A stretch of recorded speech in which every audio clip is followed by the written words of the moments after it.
Hey guys, it's me, Pastano, and that's the last time I'm gonna say I'm at the game my streams. After this stream, no more. I'm gonna stop doing that. Gotta stop doing that because that has been a problem for me. I keep saying I'm at the start every stream. But yeah, this is the finale for first Ace Attorney game and the finale to Rise from the Ashes. Man, I'm glad we're almost done with this first game. Now we got 2 games to go before we have to get to the Great Ace Attorney games. Frick, man, I want to play those games now, but well, we can't. We can't. Well, I decided that we can't because, you know, I feel like not playing these games first would just be wrong. But yeah, anyway, last time, chicken, I don't know, chicken strips. Yeah, Jake Marshall ate chicken strips. Oh, by the way, his brother died. Did I mention that? Yeah, and it was pretty sad. You know what?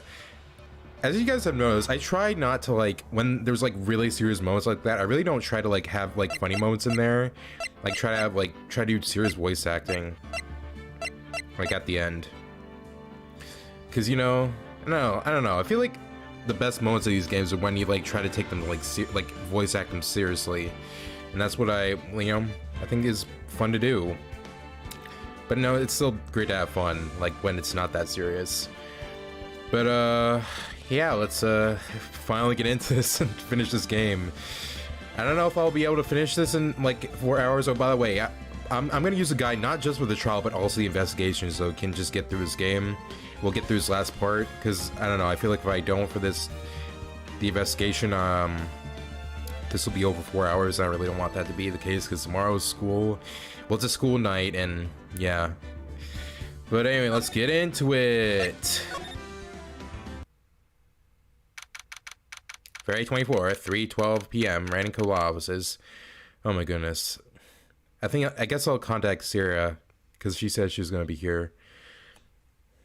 But yeah, I'll contact her just in case she's not here.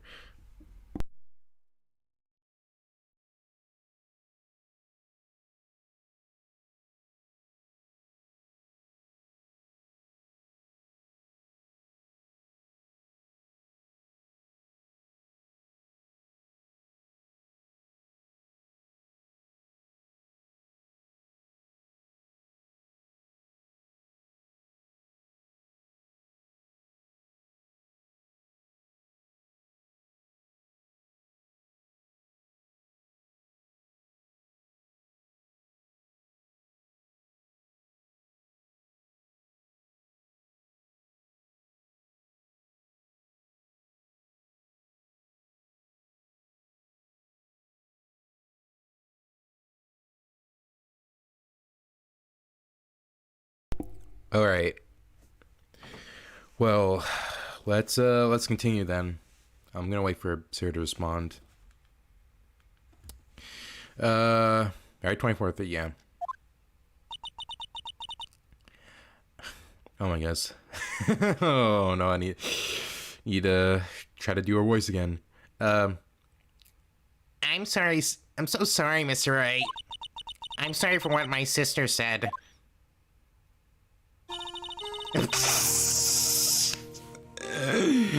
Oh my goodness. This is the funniest song in this game. Even though it's supposed to be really sad. It just starts off with that. Man. I mean, it's a good song and I like it for like these rank scenes, but also it's just kinda, I feel like DL6 does it a lot better. It just doesn't hit the notes as soon. But whatever. Dramatic crimes require drastic measures. That's just the way it is. We did what we had to in order for him to get the verdict he deserved. I didn't know. I never knew that the SO9 incident was just another name for the Joe Dirt killings. So it's not like everyone's heard about these killings but me. Man, how convenient. Lana wanted Dirt convicted so badly. That's why she used me. That's why she used what happened to me. What do you mean, what happened to you? Tell me now! It's all there in the file. Jodark's last victim was Prosecutor Neil Marshall. When he murdered Officer Marshall's brother, he left behind an incriminating piece of evidence. What did you have to do with those killings, Emma? Oh, look at this dude, he's got the drip. On the night Prosecutor Neil Marshall was murdered, Jodark tried to kill me. Who? What? He tried to kill you? Officer Marshall's brother, Neil, was only trying to save me. Whoa. And how did you make that sound effect with your mouth, Emma?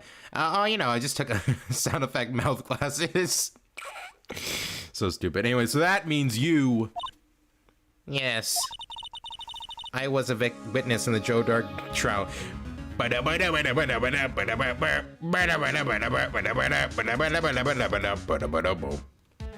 Good song. I didn't see that one coming. Really, Phoenix? Really? Okay, whatever. I think we just have to talk with her about stuff. SO9 incident. Happened 2 years ago. It's right about this time of the year, too. There was a terrible thunderstorm that day, unusual for the season. I was alone in my sister's office. We're planning to eat dinner together once she finished her work. Then suddenly, this terrifying man came bursting into the office. Joe Dirk.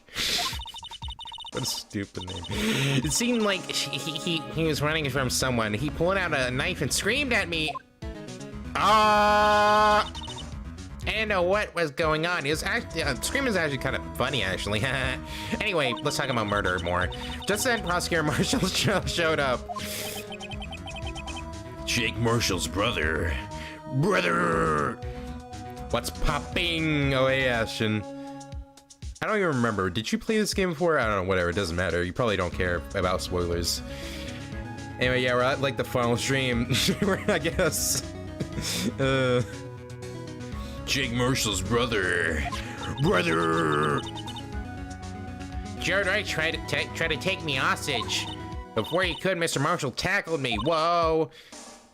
By the way, just to talk about last stream, for you guys who don't know, I think Blue Knight, one of my favorite, like, subscribers, like, just, you know, his, won't be on these streams anymore for a while, which is really sad. But, you know, it's fine. I think it'll come back, hopefully, when he, like, gets, like, a new, like, more, like, newer technology. Because stuff he was using wasn't, I guess, was breaking down. I finally got a notification, alright. And it was glitching out as well. Oh, wait. You finally... Wait, this is the first time you actually got one? That's really surprising. Then... I wonder why, like, people are not receiving my notifications for my channel. It's really weird. Whatever. I'm gonna contact Sarah again.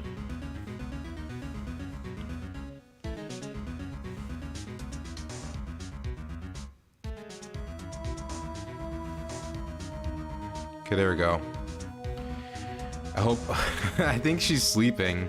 We just... Oh. Hey, Sarah. I don't get notifications. Talk picky to me. Oh, hey, Deucey. Ashton's really confused. Okay, so... Ashton, if you're not aware of... one of the characters that appeared, I used Miss Piggy voice on, because Sarah dared me to. So yeah, that's their voice now, so... There's no one on screen right now, it just... Yeah. What happened? What happened? Boy, do I look like sleeping to you. Sorry, Sarah, I didn't know you... I was worrying you weren't gonna show. I'll never forget it. Whoa. Lightning struck and the lights went out. It was kind of scary. Whoa. Wait, why'd I read that? Why'd I read it was kind of scary? It doesn't say scary there. It doesn't say that line there. Lightning struck and the lights went out suddenly. Very scary. I think that's what I was thinking when I said that. Hi, Ashton, honey. A bolt of lightning flashed outside the window. Lighting up the office for an instant. Whoa, that was crazy. When I saw then, burned a permanent picture in my mind. I can still see it now. A permanent picture? Whoa, like a camera? No, not really. Oh, okay. After the incident. I don't remember the moment when Derek stabbed Mr. Marshall. So you weren't able to testify about that? No, I was only asked about when I was attacked. That must be why Lana, like she made up the crime. Made it up? You mean provided bogus evidence? Bogus. Didn't Phoenix already say the word bogus earlier in this game? I think it was like sometime in case 2. Man, he really likes that word, doesn't he? I mean, what? I mean, this is like technically in 2016 when this game takes place, even though this game released in like 2001/2000. When the re-release come out? Like 4, 5, 6? I don't know. Around there. But yeah, still using the word bogus in 2016. That's realistic. The prosecutor's office wanted that guilty verdict so badly. Lana forged the evidence and Mr. Edgeworth used it. Edgeworth? My lover? I mean my friend? I mean my rival? I mean my lover again? Yes, but I'm not sure he didn't know anything about it. He couldn't have known he was being given false evidence. Even so, that's when it all started. The rumors about Mr. Edgeworth, I mean, it's all my fault. That's like totally bogus, man. Oh man. There was a character later on that by the way, if you guys don't know, I think the server dude voice is like my favorite voice to do like ever. So there in one of the future games, there's gonna be a character that's gonna fit that role perfectly. And you guys may know who it is, but I'm gonna use that voice for him. So yeah. Or maybe it's not him, maybe it's a her. Whoa. It's all my fault. If I could have just testified properly, none of this would have happened. So it's true, even though he may not have known it. Edgeworth really was involved in falsifying evidence. I use the term loser and dork as playful insults of 2021. Oh, okay. Oh, okay. Okay. Alright. That's, yeah, okay. I guess I do. I guess, I don't know. That's cool. Sounds like I have an voice idea for that character. Oh no. Oh no, don't ruin that for me. Don't ruin that character for me. And also, I just really want to do that voice for that character, but it's fine. No one who's like blind to this like even knows what character we're talking about, because it's like a future character.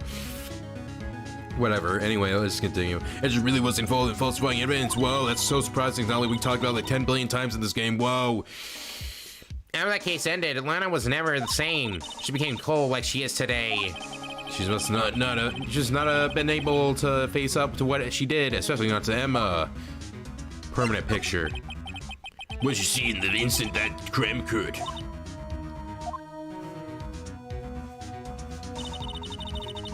Derek knocked down Mr. Marshall and raised his knife. Neil Marshall was stabbed right in front of this poor girl. Whoa. Okay, I'll spare that character, but I got other ideas for other characters. Oh no. I don't remember what happened after that. Apparently I passed out. This freaking song. Beep, beep, beep. Beep, beep, beep. Beep, beep. Jeez, I don't know why this theme is so funny to me. I think it's just because of how it starts at the beginning. Okay. When I came to, Lana was cradling me in her arms like I was some stupid baby. Poor Emma, you've been through so much. Whoa. I really like Q's back for it. I couldn't bring myself to testify about that incident. I tried, but the words just wouldn't come out. I drew a picture, but it wasn't any good. 2 years ago. You must have been 14. That's understandable.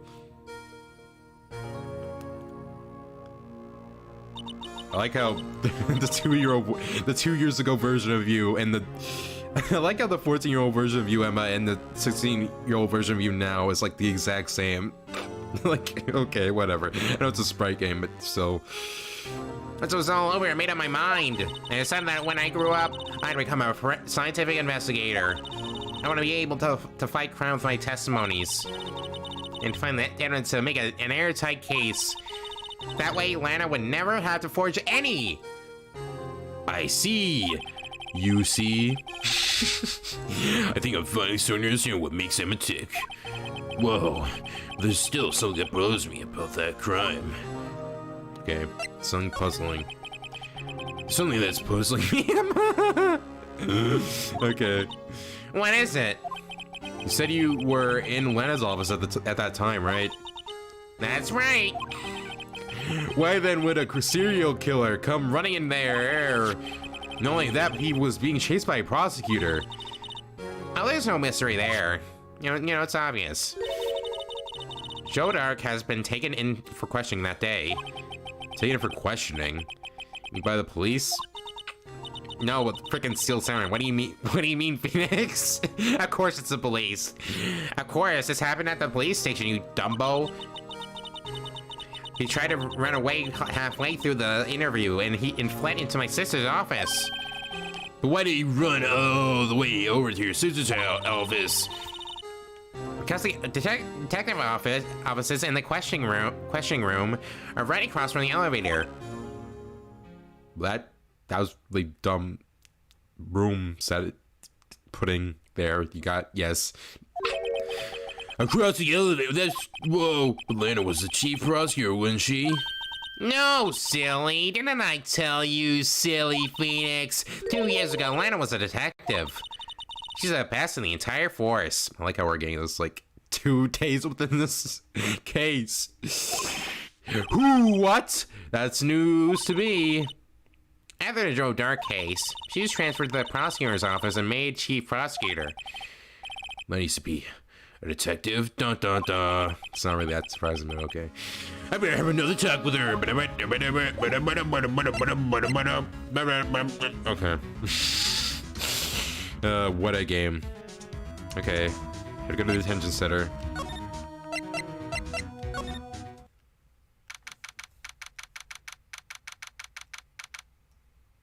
All right. February 24th, attendance center, visitors room. Lana! Miss Wright, seems I keep causing you trouble. Oh no. Well, guess I have to use the SpongeBob voice. I was really hoping I was gonna do like this voice. Miss Wright, it seems like it keeps causing you trouble. But I guess I'm not gonna do that anymore. Mr. Wright, it seems like it keep causing you trouble. Falsifying evidence? I didn't think you were the type. Criminals don't mind playing foul. Why should we? She does look more police than prosecutor. I mean, you are right. But Lana, if you're wrong, an innocent person might be found guilty. I'm ready. Believe me, I understand the risk. Risks. Lana, Emma told me about you. Oh. About how you were a detective 2 years ago. And how the SO9 incident was the reason for your transfer to the prosecutor's office. That's right. That's right. Could you fill me in on the details, especially about the unusual change of jobs? No. I suppose you have the right to... No, Mr. Wright. Boo, boo, boo, boo, boo, boo. Today's trial. A lot of revelations were uncovered at the trial today, not the least of which was the fact that this case is largely connected to another one 2 years ago. Man, wow, that's so surprising. Whoa, so like we literally already had a case early in this game that already did that idea, but okay. It's not like they're gonna use this idea a lot later. Evidence from that case was stolen as well, though I expected as much. I know how obsessive Officer Marshall can be. That trial, it really wasn't fair, was it?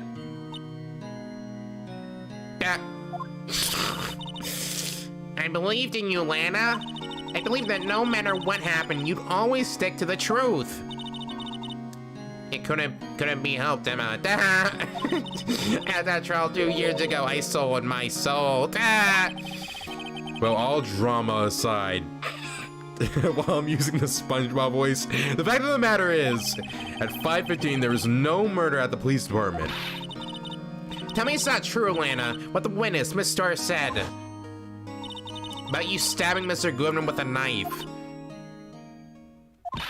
Lana, I don't understand. Why weren't you telling me? Yes. Emma, this doesn't involve just you. I don't think I've ever seen Lana look so phased before. Whoa. Detective Lana Sky. It's true. I was a member of the police force 2 years ago. She was amazing. Amazing! Oh my goodness, look at this. Look at this dude with the drip. Look at him. They're still talking about all the cases she and Chief Gant cracked together. Chief Gant, whoa! He was a deputy chief of police back then, but he still worked at the crime scenes. Damon Gant, he was everything I aspired to be. Oh, yeah, he was everything I aspired to be. That was, yeah. Dang, Lana is short. I mean, then again, we don't really know how tall,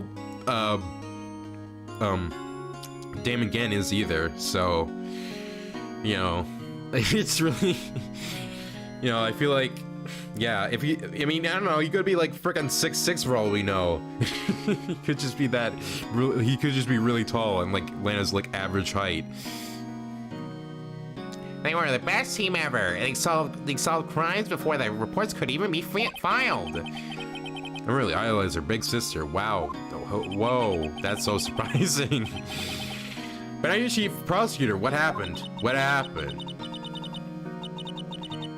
I always planned on becoming a prosecutor. The reason I became a detective was to gain experience investigating crime scenes, so you could use that experience in court, right? Right. Gant's help in the Soul Knight case was crucial to its resolution. There's my dog again. Guess my mom arrived early somehow, even though she usually arrives at like 9. Damon Gant is 6'1". Lana is 5'6". Oh. Well, then again, like, Hate's Attorney just has really weird... Like, the people who make those, like, books that, like, show what the characters' heights are, they're like, not accurate at all to, like, how they look on screen. Like, I think, like, Lana's actual sprite is, like, almost as tall as Gant's. So, yeah, she's not that short. Or maybe it's just that he's not that tall. So, like, I don't know, man. Gant's helping the Soul Knight case was crucial to its resolution. Also, I'm gonna get a drink because for a lot of this hard barking. Well, yeah.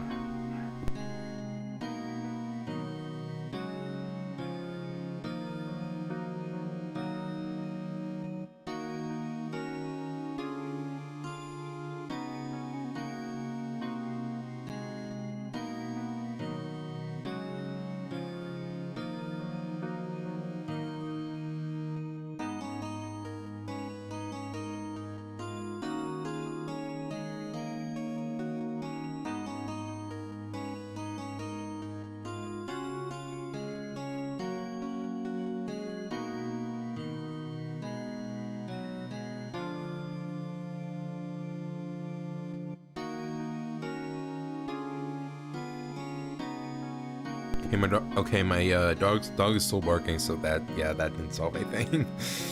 But it's not Lana, it's Lana. Lana, what are you doing here? After that, he became chief of police and arranged my transfer to the prosecutor's office. Maybe I should ask more about this investigation of theirs 2 years ago. Dark investigation.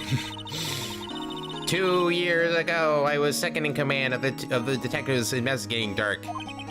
Second in command? That means the investigation led was Damon Gant, right? Phoenix, you're so stupid. You're stupid!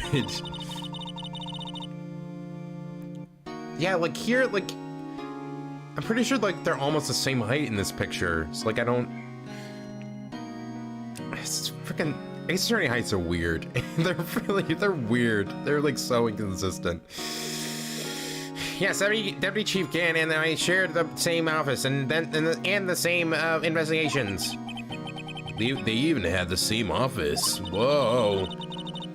We led a team of the best detectives on the force. They're the Goodman, whose case it was Jake Marshall and Angel Starr. It was the first time Marshall worked with his brother. He was quite gung-ho, as they say. Without a doubt, Joe Dark was a serial killer. We asked him to come in for questioning. We were desperate for evidence. That was... Not even gonna talk about this song anymore. God, this song is so overused. It is so overused, man. Like, you don't need to use it this much. I know this song appears for like one case in this game, but still, like, I know the one you guys want to get your mileage out of it, so can get another drink because I want Ozzy to stop barking in the recording.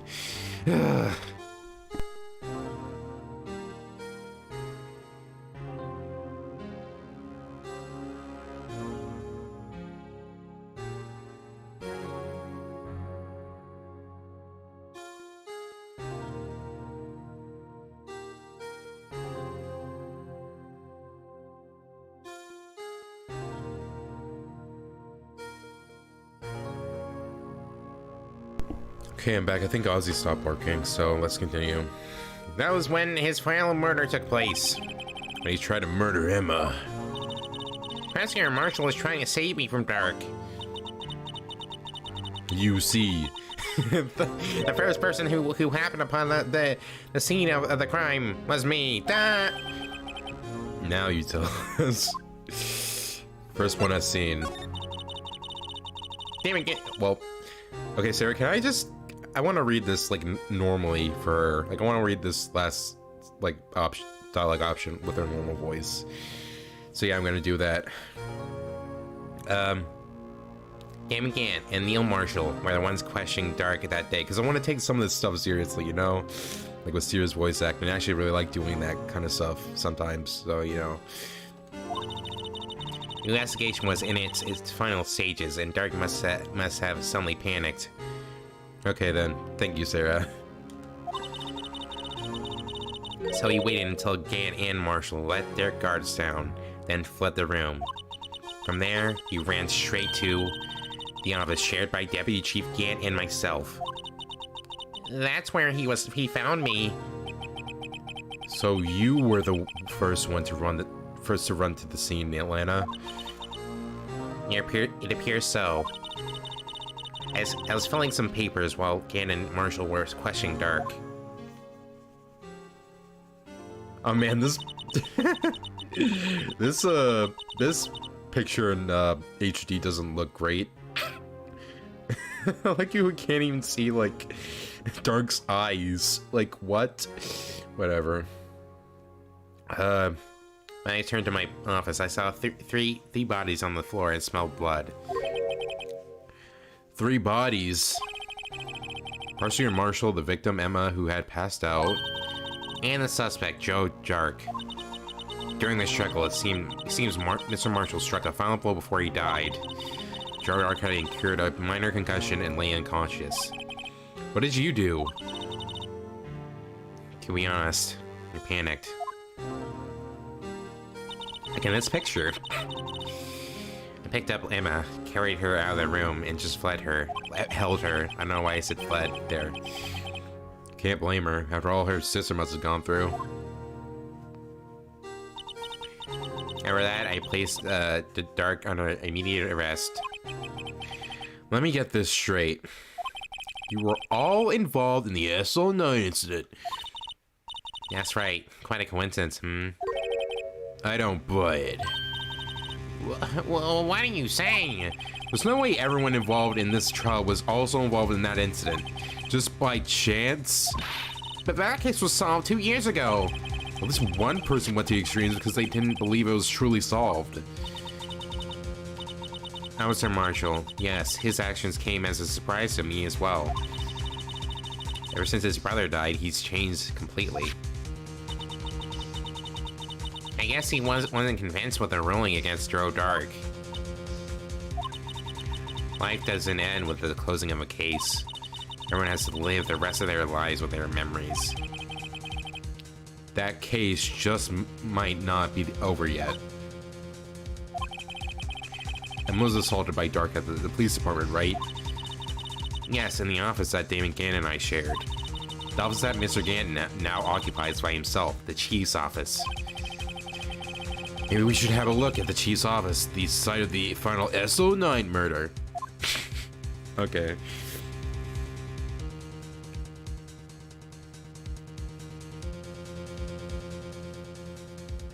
Okay. Police department entrance is where we have to go now. By the way, I'm looking at a guide just so we can move through this. Why did I press B there? Okay. February 24th, police department entrance. Oh, here's this dude. Oh, man. Howdy, Bambina. Oh, Mr. Marshall. I never thought things would turn out this way when I woke up this morning. Que ser será? Even though that's that's Spanish, bro, but okay. You never know where life will lead you. Hey, Bambina. I should know my luck had run out when old Billy tried up this morning. Billy? It's my cactus, you heartless freak. Must be his pet cactus.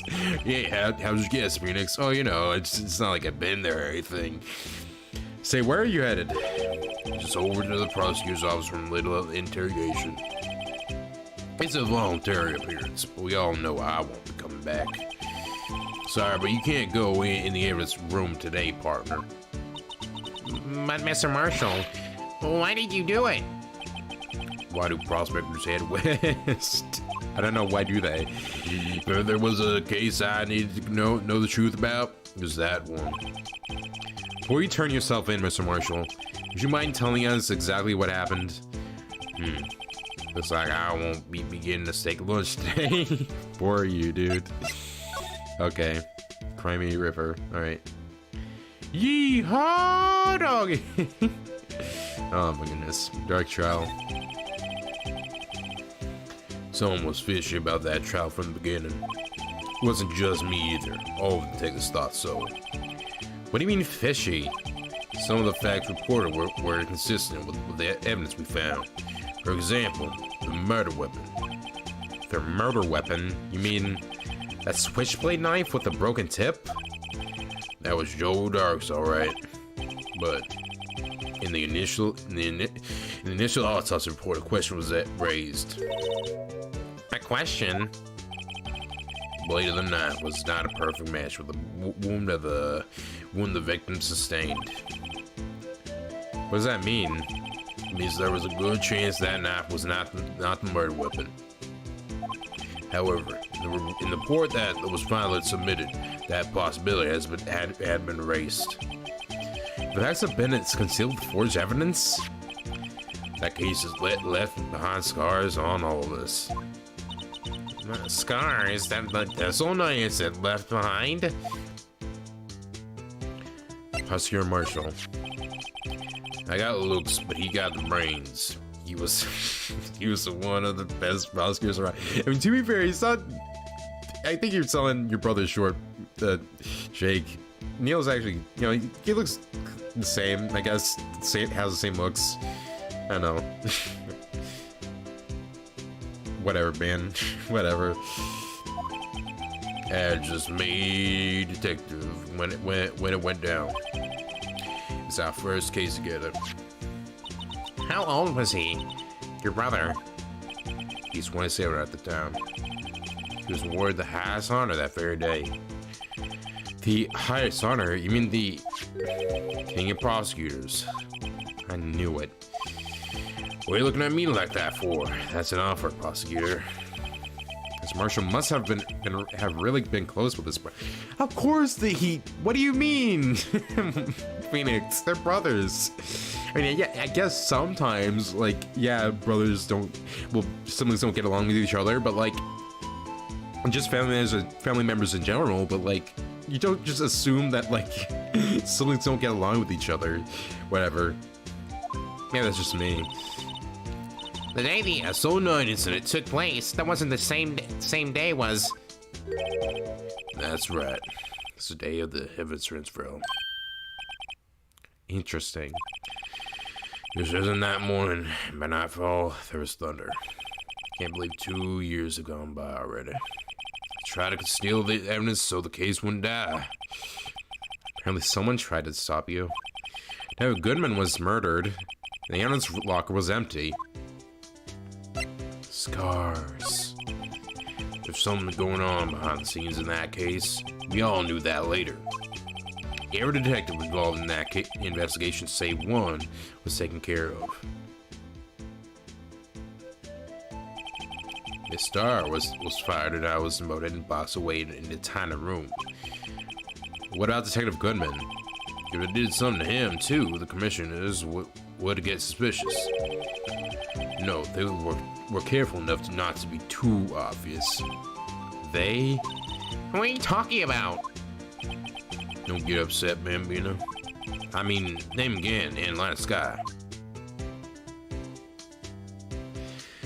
Gotta go, oh, hon. Sorry, I can't yee-haw with you. Oh, that's sad. Man, why is everyone now just like arriving and disappearing at like different times than usual?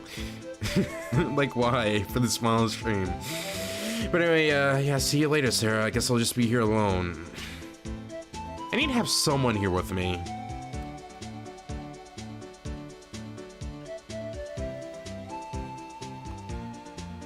You know, I'll get Apollyon and see if he's like ready. If he's willing to be for this stream, be here for this stream.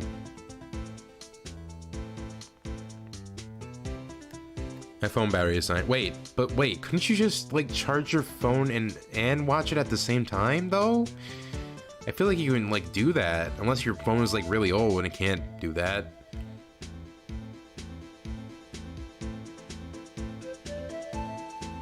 But well, whatever. If you wanna get off the stream early, it's fine. It's fine. So see you later, Sarah. Ganon Sky.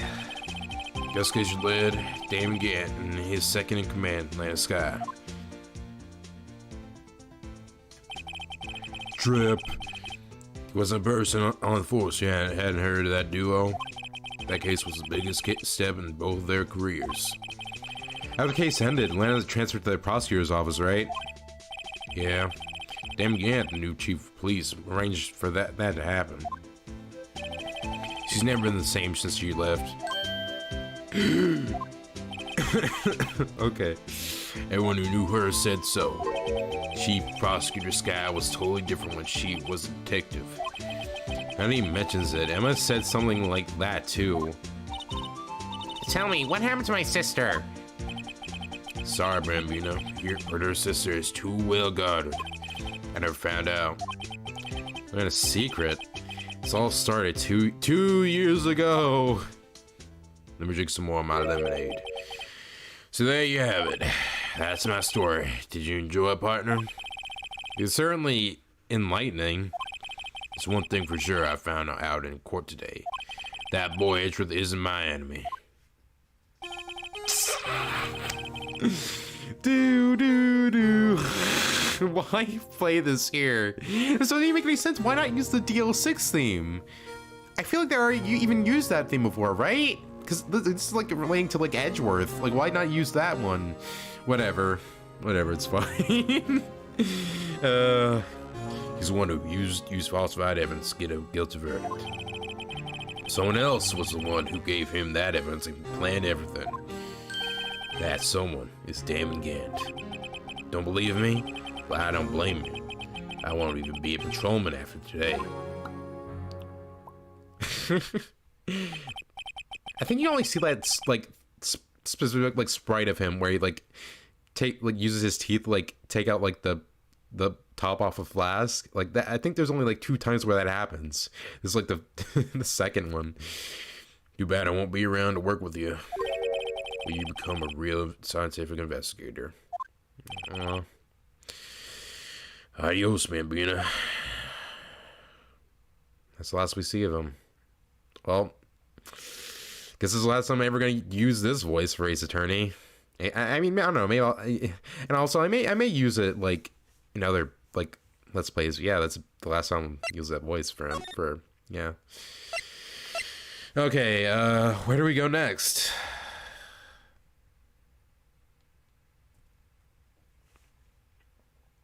Okay, Chief's office.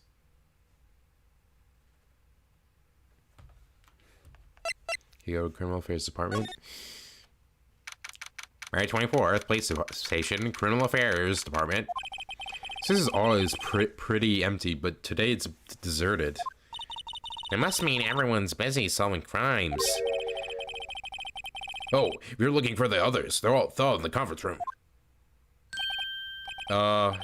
Thanks? Wow, he actually talked to us. The chief prosecutor saying what she did, and the decision about what to do. But Mr. Richard, not to mention our statement to the media and to tomorrow's trial. So our case going on then Thanksgiving and Christmas go put together. I think festive is the word usually used for those. Sir, we'd like to have a look around Chief Gant's office. Just use the connecting hallway to the other building and take the elevator to the top floor. Really? You mean it's okay for us to go in there? I mean, we aren't police officers or anything. Hey, right, you can't go in there. It's off limits. Now I see where Detective Gumshoe gets his unique charm. Wow, what are we waiting for? Let's head to the chief's office. Man, this thing never plays in the police department. This is weird. Okay, chief's office. Man, look how high quality that picture is to the left. My goodness. Grad 24th, Police Department, Chief's Office.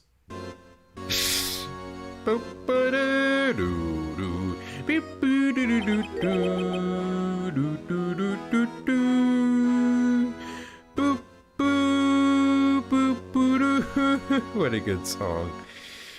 Whoa, where am I?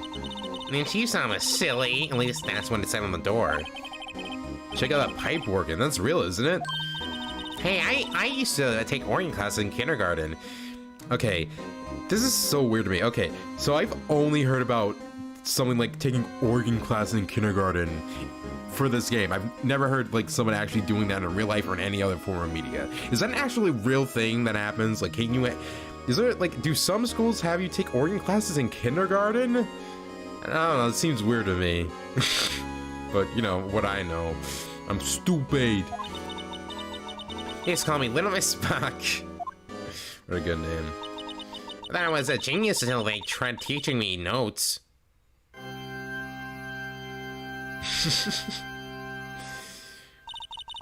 And never could remember where C was. Poor Emma. Oh. Okay, ready for this. I need to drink some more lemonade.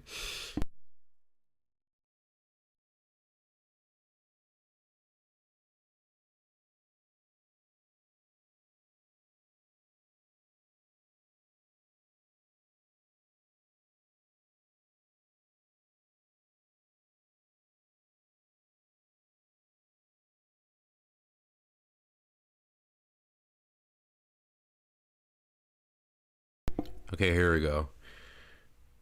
Here's his voice again. Oh my goodness.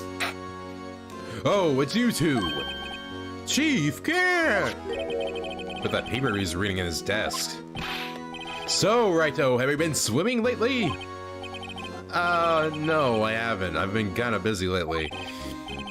I can appreciate that. I've had my hands full too with Mr. Marshall's misconduct and Lena's provocative statement. Provocative statement? Oh, you mean about the forged evidence? 2 years have passed since that incident. My, how time flies. See that big picture on the wall over there? Don't look so happy in that. That's a picture of Lana, Neil, and me. This is Mr. Marshall's brother, Prosecutor Neil Marshall. To commemorate our work together. Something's not right about this picture. Man, it's actually smiling in it. Okay, that's not the wrong thing. I can't quite seem to put my finger on it, though. Get team picture. Photo at the award ceremony of Gan, Lena, and Neil.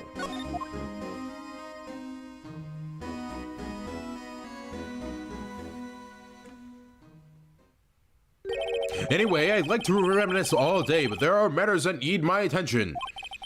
I'm going to lock up here, so let's go out together. Oh. But this office, it was a crime scene 2 years ago. 2 years ago, wasn't it? That case has long since been over. There's no need to investigate it anymore. All the same, we'd still like to have a look around. Perhaps you didn't hear me. I said there's no need to investigate it anymore.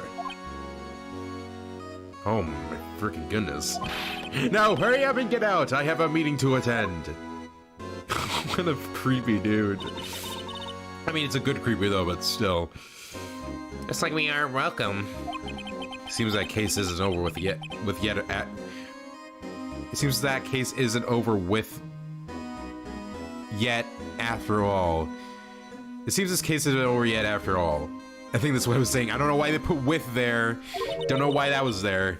What do you mean? Chief can't deny our request to search the crime scene. That means there must be a reason he doesn't want us looking around in there. You mean like a clue? There's gotta be a way that we can get inside the chief's office. Alright, where do we have to go next? Criminal Affairs Department. Alright, yeah, I thought we would need to go there. Alright, 24 at the police station, Criminal Affairs Department. Hey, pal.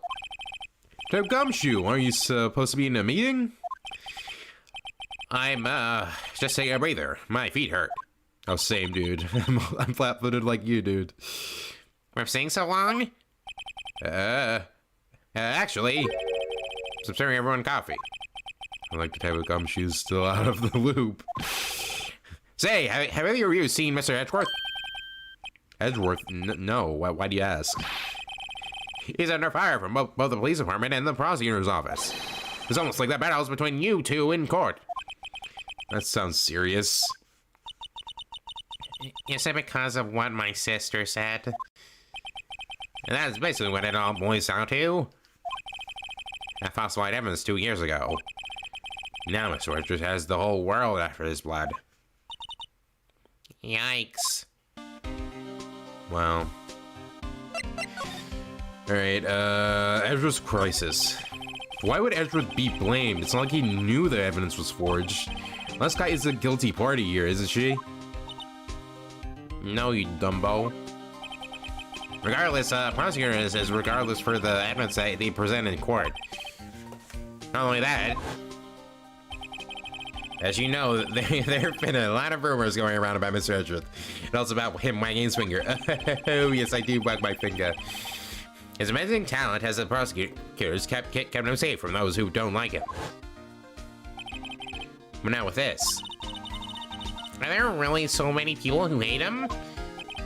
There are, well, only those with talent rights at the top. Mr. Edgeworth not only has that, but he's young. There's no better recipe I know of making enemies. Enemies. Hey, Dick, keep up the good work. Yes, sir. Let's go out for lunch again sometime. My treat. Yes, sir. You gotta take me back to the to that joint sometime, okay, Dick? Yes, sir. So you don't have any problem with enemies. Yeah, well, I'm careful not to stick out. Anyway, I'm a bit worried about him. Under all this pressure, I'm afraid Mr. Edgeworth just might crack. Might crack. That's so nice. Freaking dang it. Actually, I took a look at your file earlier while the coffee was brewing. Seems genuinely concerned for Edgeworth. No frickin'. Did you not think that he was all this time, Phoenix? Like, really? It seemed pretty obvious to me. Well, did you find out anything? The only evidence Dark left behind was during his final attack. His final attack? You mean when he killed Prosecutor Marshall, he was trying to protect some girl. Me. Seemed Detective Gumshoe never realized Emma was the girl. That's when he left the most incriminating evidence of all. Oh, well, what was it? Let's see. I think it had something to do with a murder weapon. Oh, I forgot. Look, it's all written somewhere in here. Okay? Okay? As far as recollection, never failed to impress me. Yeah, maybe we should show him the murder weapon. It might jog his memory. Dark's crimes. Dark was 42 at the time of the crime. He was just your run-of-the-mill businessman. A businessman? What made him take to serial killing? When on his way home from work, he hit someone with his car. With his car? So it was an accident? Accident, yes, but it transformed him into an animal. An animal? Killed a man that witnessed the accident. Then he killed a lady who saw the second crime. A kid walked by just then, so he killed him too. Then when he was burning the bodies, Azura came upon the scene and was killed as well. Well, he turned himself in. Man, just what a failure. Like, why would you kill like 4 people, dude? Didn't he kill that much? Whatever.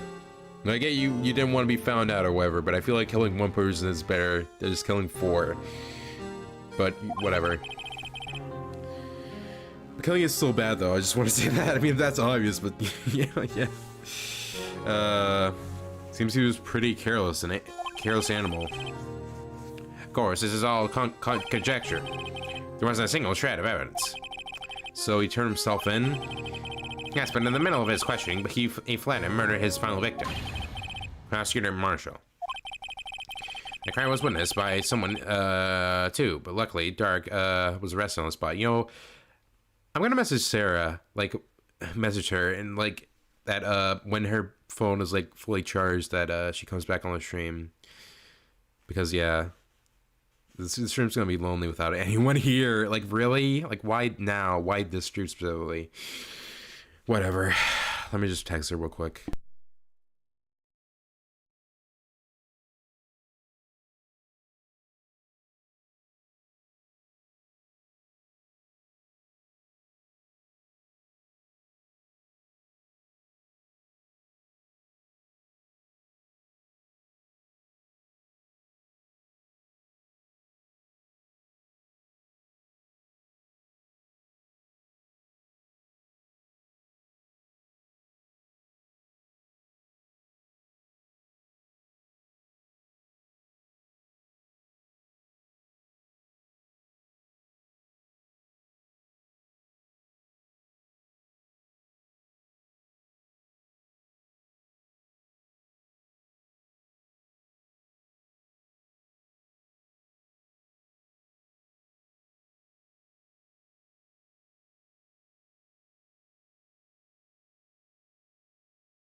Okay, guys, I'm back. Okay, alright, what's that? It's a good thing that last witness wasn't killed. That last witness. Okay, Emma. Man, I wish that whole thing with, the stream disconnecting on Monday didn't happen. If that didn't happen, then, freaking Blue Knight could have been here. That would have been so cool, man. Well, too bad, I guess. Yeah, we gotta present him like the murder weapon, right? Yeah, present switchblade knife.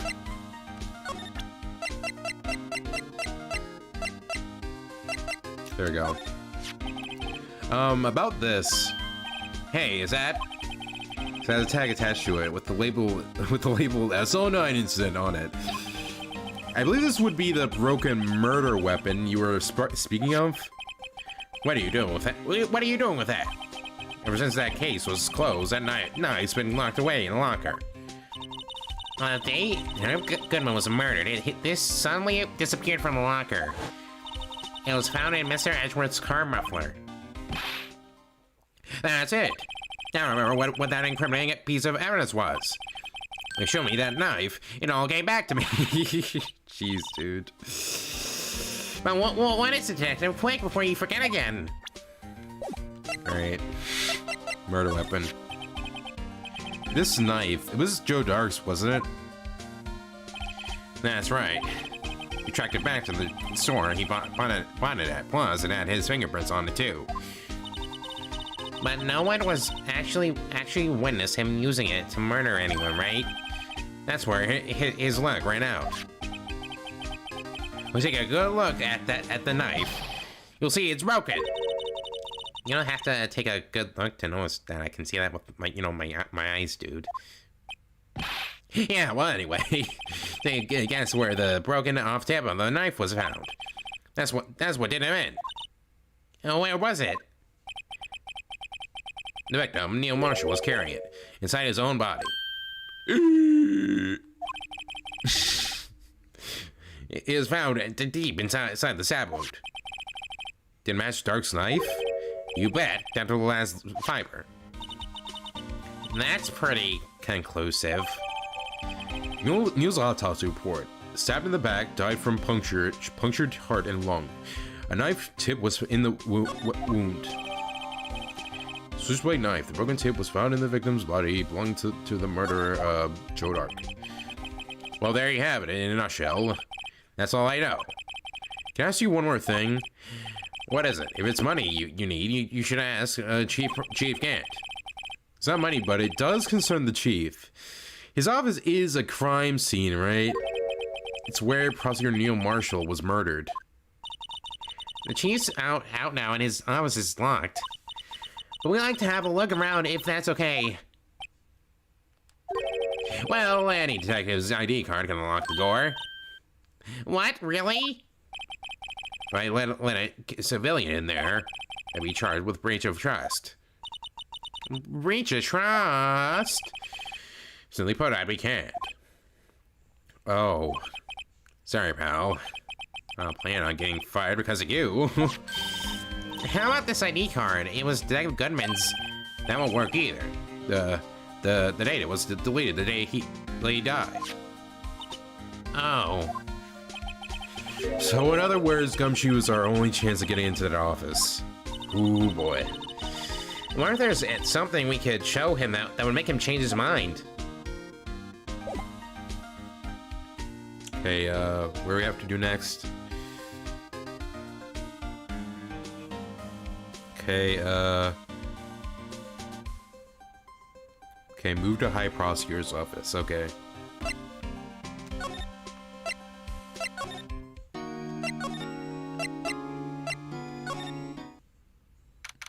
Oh, okay. February 24th, Prosecutor's office, underground parking lot. No one's here today, not even Miss Starr. Everyone's probably busy looking into what exactly went down in the evidence room. That must be where the detectives are. We proved in court today that on the day of the crime, no one was murdered in the evidence room at 5:15 p.m. Yeah, I thought we were finally making some headway in our case. Instead, looks like we just ended up making Atlanta look even more guilty. Hang in there, Atlanta. Gotta find out all the answers by tomorrow.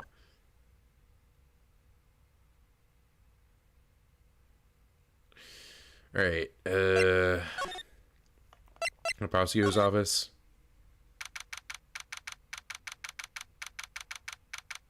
Alright. Area 24, that prosecutor's office, room 1202. Wonder if Edgeworth is back yet. There he is. Looks like he's writing something. What are you doing here? Sure was quick to throw that paper on the floor. Oh yeah, it's there now. Completely forgot about that. Tough day in court, huh? I've had to live the past 2 years with rumors flying around. What's another allegation to me? Cheer up, Mr. Edgeworth. I'm rooting for you. That's Edgeworth for you. Well, he's trying to hide his real feelings. Oh, I'm so edgy. So, what do you want? Unlike some people, I don't have all day. I get it edgy because I'm Edgeworth. Ha ha ha. Okay. Forged evidence. There's no excuse for what I've done.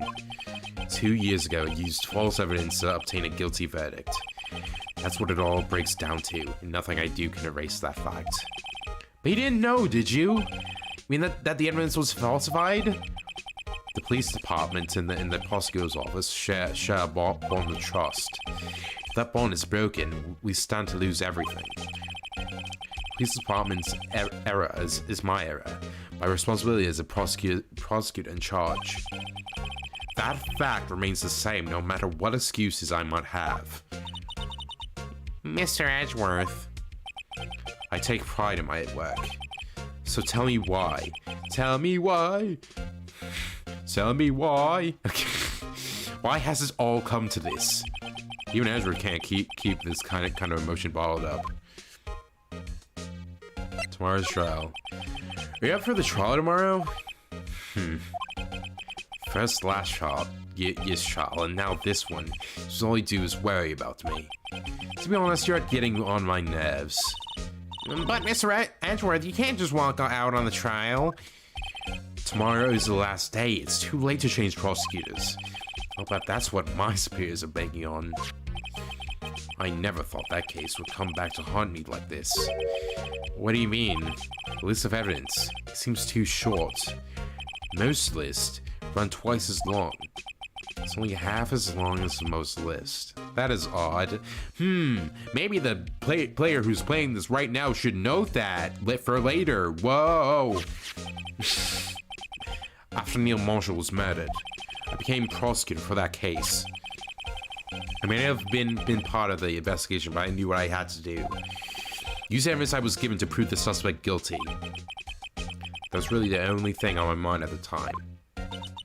Say, we just saw a picture taken around that time.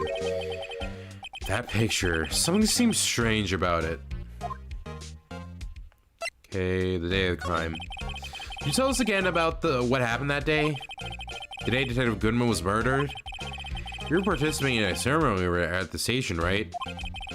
I've never cared for ceremonies, but I had to attend that one. Because you're awarded this? Those receiving awards can't exactly skip out on the ceremony. I finished up at the office in the morning, and then drove over to the police department. You finished up at the office? That sounds like you... Poo-poo-ha. Yeah, it's just odds and ends, clerical stuff. Yeah, that's what I was saying. I didn't plan on returning to the office that day. That is, until I was asked to take something back. Take something back? This. Oh yeah, Chief. I guess there was a bug. Wait a second, guys. I need to get rid of this bug. I think it's somewhere around here.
Oh yeah, Chief can't ask you to hold on to that, didn't he? Also, I didn't get the bug. I didn't see it anywhere. I don't know what even happened there. It feels like there's a bug around, but I don't see it. Well, I did see it earlier, but I just can't right now. Yes, it was a piece of evidence in a case that was closed half a year ago. He asked me to bring it back to the prosecutor's office. That's the story we heard yesterday. So you came back here to the prosecutor's office because the chief had asked you to? That's right. Okay. Examine this thing. Wonder what he is writing before. Come on, Mr. Wright. Let's take a look. Are you crazy? Edgeworth is sitting right there. To distract him, I'll check it out. Hey, Edgeworth. Is the detective coming straight out the window over there? Oh no, he's falling to the ground. Hold on. First, let me see what this girl's doing crawling around my feet. Even look. What? Letter? If you're having trouble reading, I'll read it for you. This is a letter of resignation. Oh, here's the theme. Why did they use this earlier? Here's the DL6 theme. Resignation? Edgeworth, you don't mean... I'm tired, right? I feel as if something inside me has died. Mr. Edgeworth, none of it is your fault. I know the path I've walked. You don't need to tell me. And the path I've walked hasn't been a just one. I can't forgive myself for what I've done. And no one else should forgive me either. Uh-oh. I think you see... What is that? What is the response, Phoenix? Mr. Wright, please, you have to do something. This letter of resignation. Wonder if I can use it for anything. I have to present that to Gumshoe, right? Okay, let me see if I have to do anything else in this room before we go.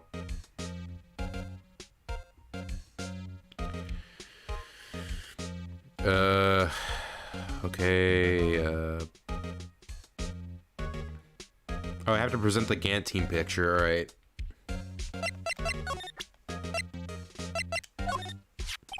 This picture was hanging on the wall in Chief Gantt's office. Prosecutor Neil Marshall. He had just started making a name for himself. Looks like this was taken when he received the King of Prosecutors trophy. Speaking of that, there's something that bothers me. Yes? The trophy Mr. Marshall is holding. It's a little different than yours. Yes, you're right.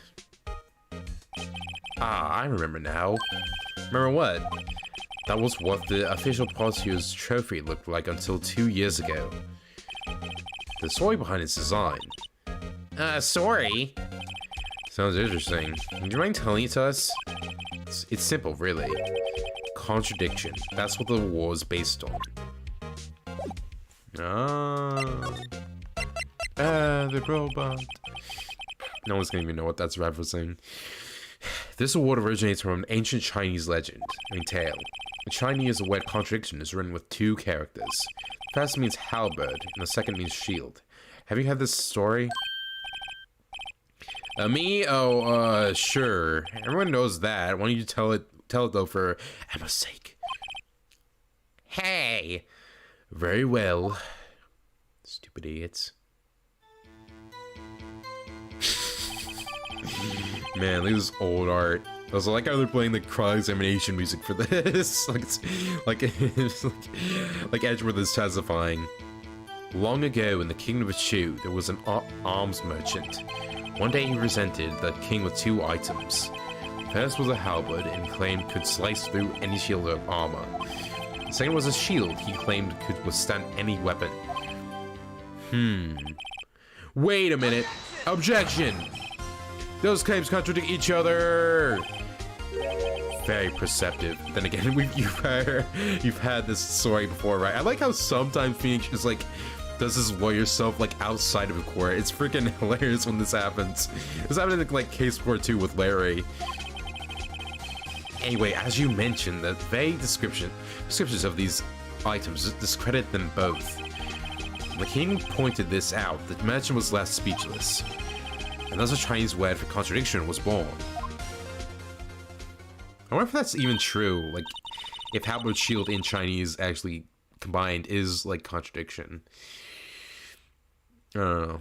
It could be, could not be, but I don't know right now. Also, Sarah says that she'll try when her phone comes back on. Like that, she'll try to come back on the stream.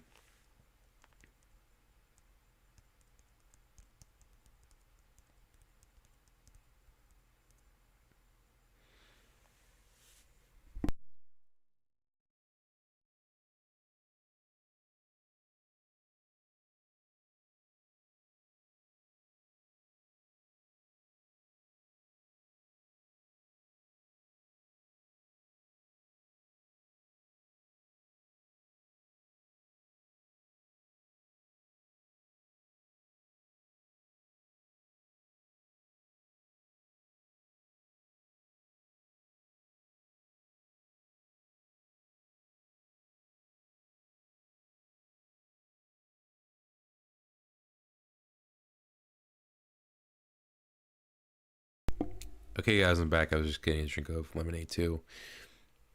Oh, I see. So the chipped shield and broken knife symbolize... Precisely so. They symbolize the merchant's items. The ancient tale ends with the merchant at a loss for words. But it's in our nature to pursue matters to their conclusion, even if it results in something as ugly as this. Wow. Thanks, Mr. Edgeworth. I learned something new today. That's funny. That's so. Then why were you only given a shield? You'll have to ask Chief Gant. 2 years ago, he had the halberd part of the award abolished. Chief Gant. Such a weird thing. Why would you even do that?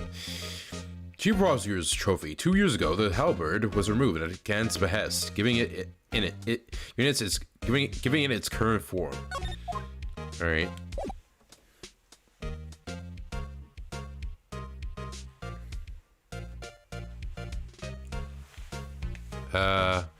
What do we have to do next?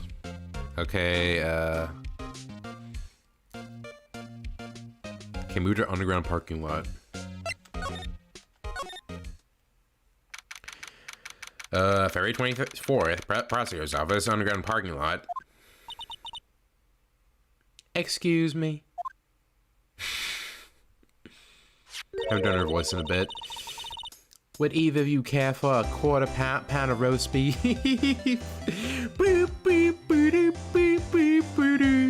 Good song. Miss Star, because she's out of lunches. You certainly are the curious sort, aren't you? Kind of like the first person who sucked a cow's nipple to discover milk. I mean, to be fair, someone did have to do that to know that milk comes out of cows. So, you know. Still, I never thought you'd go digging up that case from 2 years ago.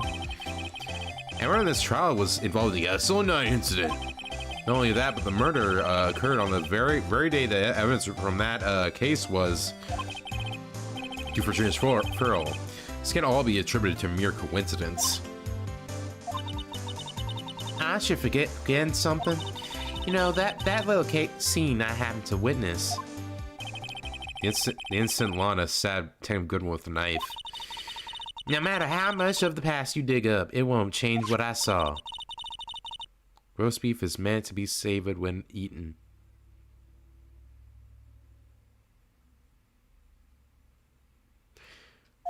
Alright. Miss Star's hatred toward Lana. It all dates back to 2 years ago.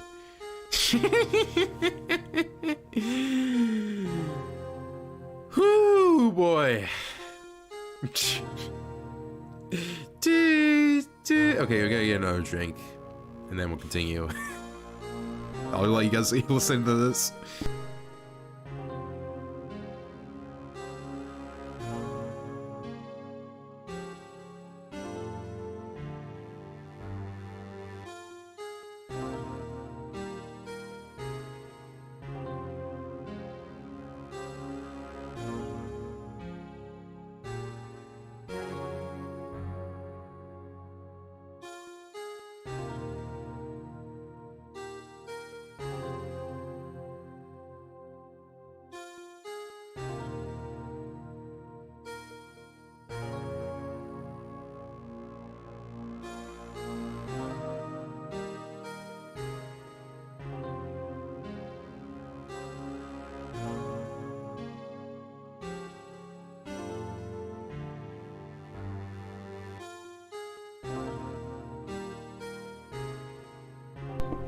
Okay, guys, I'm back.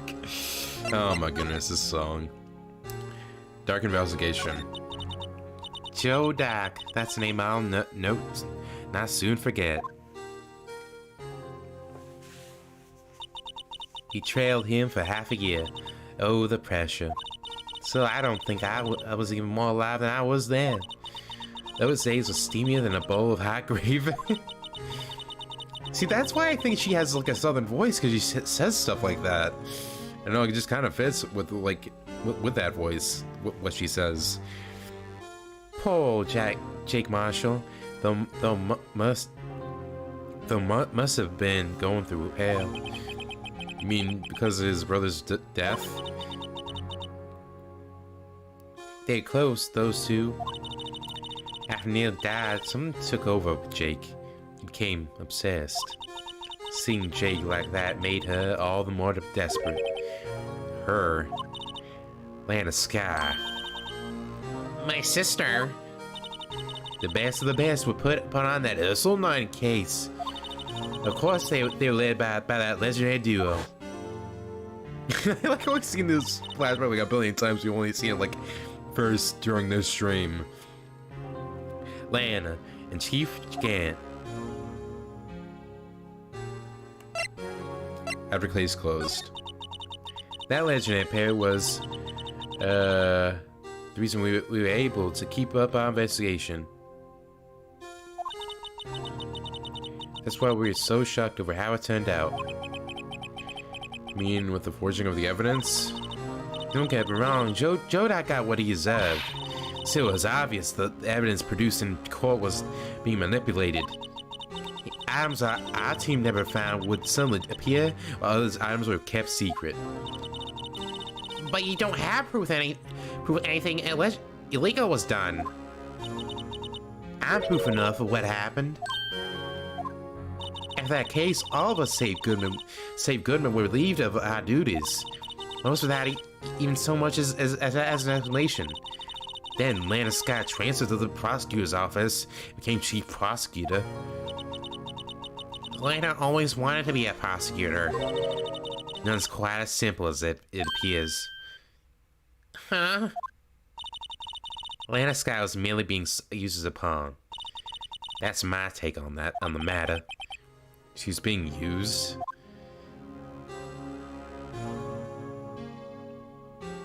Okay, I get one last drink. I know I've been getting drinks like a lot, like very like within minutes of each other, but you know, this lemonade's tasty.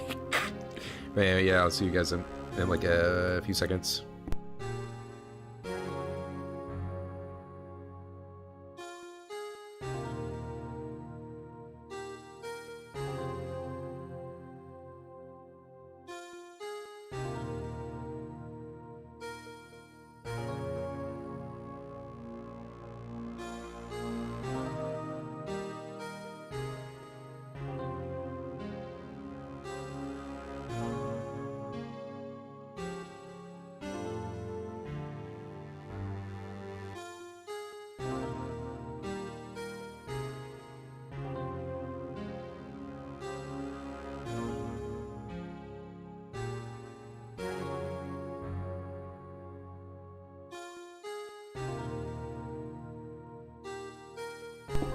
Okay, I'm back.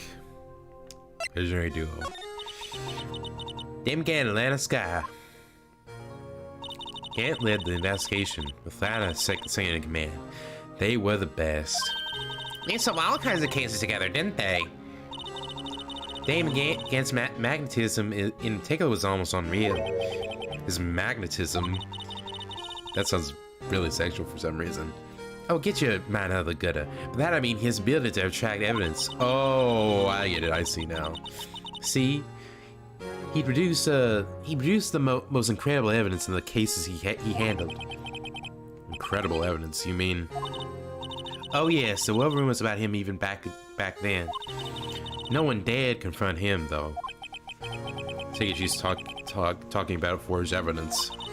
Back then, everyone looked up to Lana. All the detectives wanted to be like her. Really? Oh yes, myself included. I was full, really. She hated anything crooked and always watch out for the other detectives. That's why she was so concerned for Jake. Mr. Marshall? When Jake's brother was murdered, she felt as if she had lost her own brother. If it wasn't for her, I don't think Jake would ever have recovered from the shock. That's what makes it all the more infuriating. Miss Sar. That's why I'll never be able to forgive her. Why did she have to turn so cold after that?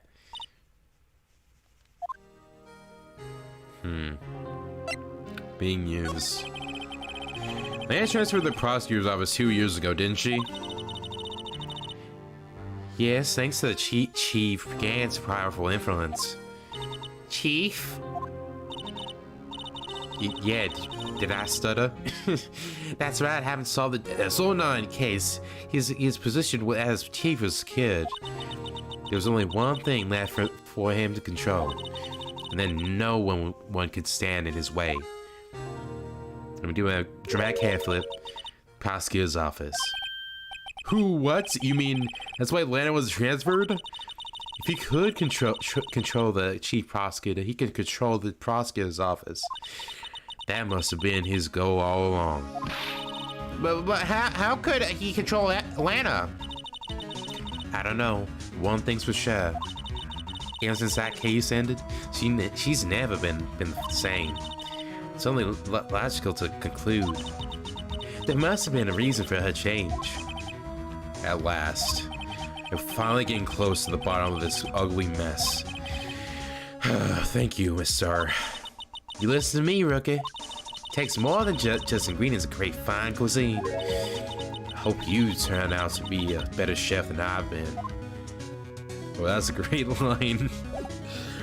You see, there are like really great moments, like little like moments in this case. It's just that some of the like just really like drawn out.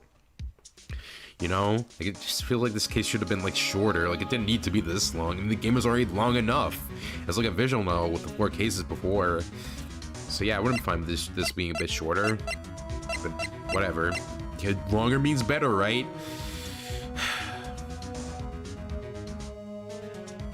Okay, let's see. All right, Criminal Affairs Department.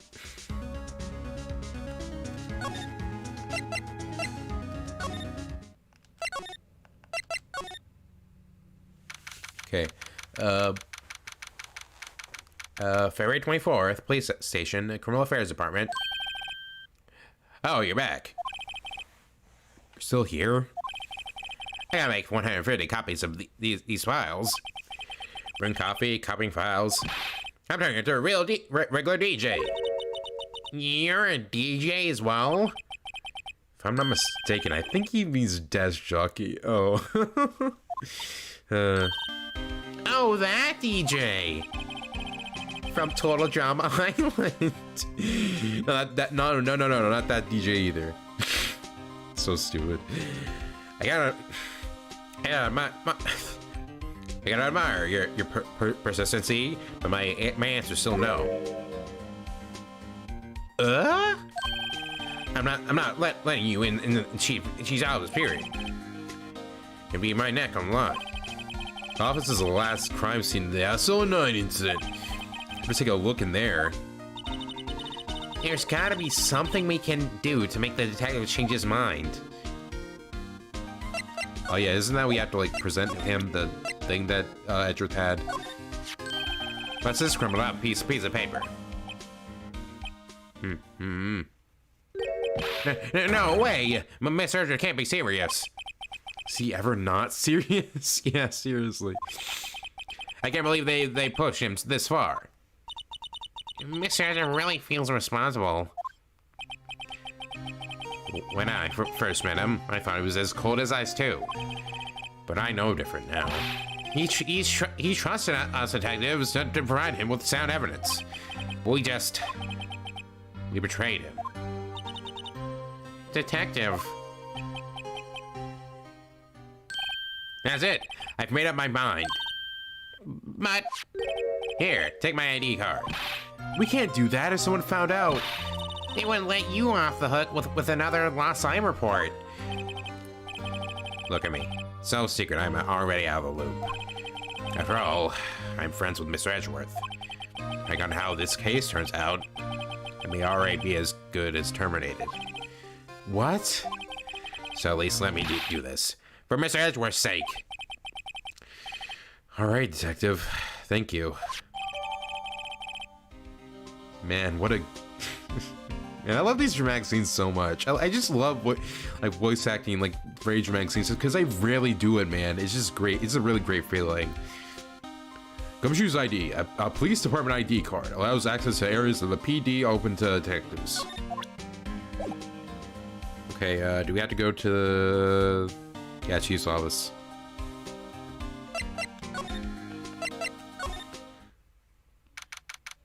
Right 24th, police department, chief's office. Here goes, Mr. Wright.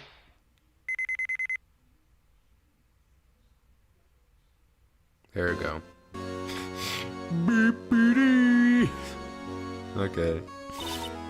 When? Nobody finds us now.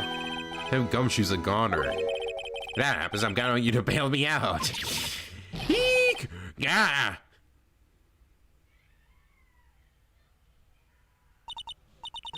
Sorry, I thought you were a ghost. I didn't even know you could slap a ghost. Ah, Detective Gumshoe, what are you doing sneaking up on us like that? I wasn't sneaking. I was just worried something might go wrong. Yes, that's it. So I came too. You're here, then what's the point in giving us your ID card? Gumshoe's ID crushed and rendered unusable. Really? Phoenix, really? Wow. Good job, dude. Hey, don't do that to my card. Seriously, what? Oh, I'm so angry at you, Gumshoe, that I need to crush your card. Why? What? I hardly ever get a chance to come in here. So I figured I'd have to look around myself. Besides, we're all in this together now. You really do want to get fired, don't you? Yeah. Now, if we're lucky, now come on, let's see what we can find. Yeah. I got a bad feeling about this. Good line. Okay, let's investigate everything in here. This is a real deal, isn't it? They're storing these weapons. Sure is, pal. The chief doesn't care for imitations. First the pipe organ, now this armor. Do you know how many taxpayer dollars must have gone into this room? What? You mean we're paying for this? That's it. I'm not paying 1 cent of my taxes. I don't have any taxes to pay. You stupid child. Stupid idiot. Shh. Be careful when you say. Who knows? The chief may be hiding in this armor as we speak. Just imagine his big figure like trying to fit in there. It's like the funniest thing ever. Oh my goodness, like a freaking Looney Tunes cartoon. I don't think he'd fit in there. Even if he did, he'd never be able to get back out. Cut it out. You guys don't know how scary that guy can be. I'm too fair, he's scary. Okay, here's his desk. Wow, look at the size of Chief Cat's desk. That's what she said. Wow, Paisan, that's like literally a 15-year-old kid. You're messed up. Okay, I'll stop making jokes now. Speaking of that, when we were here earlier... Oh, it's you two. Chief Gant. That paper he was reading in his desk. Wonder what he was reading. This looks like a list of evidence. A list of evidence? In those cases, the list runs twice as long as this, though. Hey, look at this case name. Huh? Yeah, so 9, it's... I wonder what this is doing here. Hold on, Detective Gumshoe. What did you just say? I said, I wonder what... No, about evidence list. Normally they're twice as long. That's right. I guess there wasn't a lot of evidence. Half-size list of evidence. Why are they playing this dramatic music for this? Like, we don't even know why this is important yet. List of evidence. It seems too short. Mouse list. Run twice as long. Long. What would the officer what would the other half of the list be doing here? I knew it. The chief must be hiding something about that case. It would appear so. Evidence list. List of evidence on the Illinois incident was ripped in half, so this part is all I've got. Okay. Alright, I forgot that Phoenix is when he talks about the object in his court record, whatever. I've committed to this waste for court record stuff, so I'm gonna use it, so. Well, look at the sign chief says. We found this inside the drawer. There's evidence from the SO9 incident. Mr. Edgeworth had the other half of that list. What would this list be doing here? We better look at a little more into this list. Okay. Let's examine the organ list. Okay. This is Lana's desk. Sure is tidy. I like how this stuff on Lana's site is still here. Like, why? Like, it doesn't make... Oh, wait. I think they explain it in that... It has something to do with, like, Gan, right? I think I explain it later. I'm not gonna spoil it. This is Lana's desk. It sure is tidy. Lana's always been a meticulous cleaner. There's not even any dust on it. Looks like someone's still cleaning it up, keeping it clean. Does Lana ever come back here? Oh wait, does Lana ever come back here? No. No. She again must still keep it clean and in memory of their partnership. Yeah, that's what it is. They were the stuff legends are made of. Does he keep it in memory of her or in the memory of the crime? Oh my goodness. These shells are mostly empty. I must have cleaned them out when she transferred over to the prosecutor's office. There's a small picture frame on the left shelf. Hey! This is when Lana and I went to that theme park. Oh man, I wish I could go to the theme park still. Ba ba ba ba ba ba. Okay, the window. This looks like a cathedral window. Jeez, dude. Look at that! Now look at that giant window. Makes you want to crash through it and jump outside. This is the 15th floor. I know. I was just saying. Saying what? As it's making detective, I've always dreamed about doing something like that. Note to self: Detective Gumshoe has a lot of dreams. Very. Doesn't tell me anything at all, but whatever. So long as he doesn't go crashing through that window, and he gets fired. Don't say that. I mean he is though. Okay, the picture. This was taken on that day 2 years ago.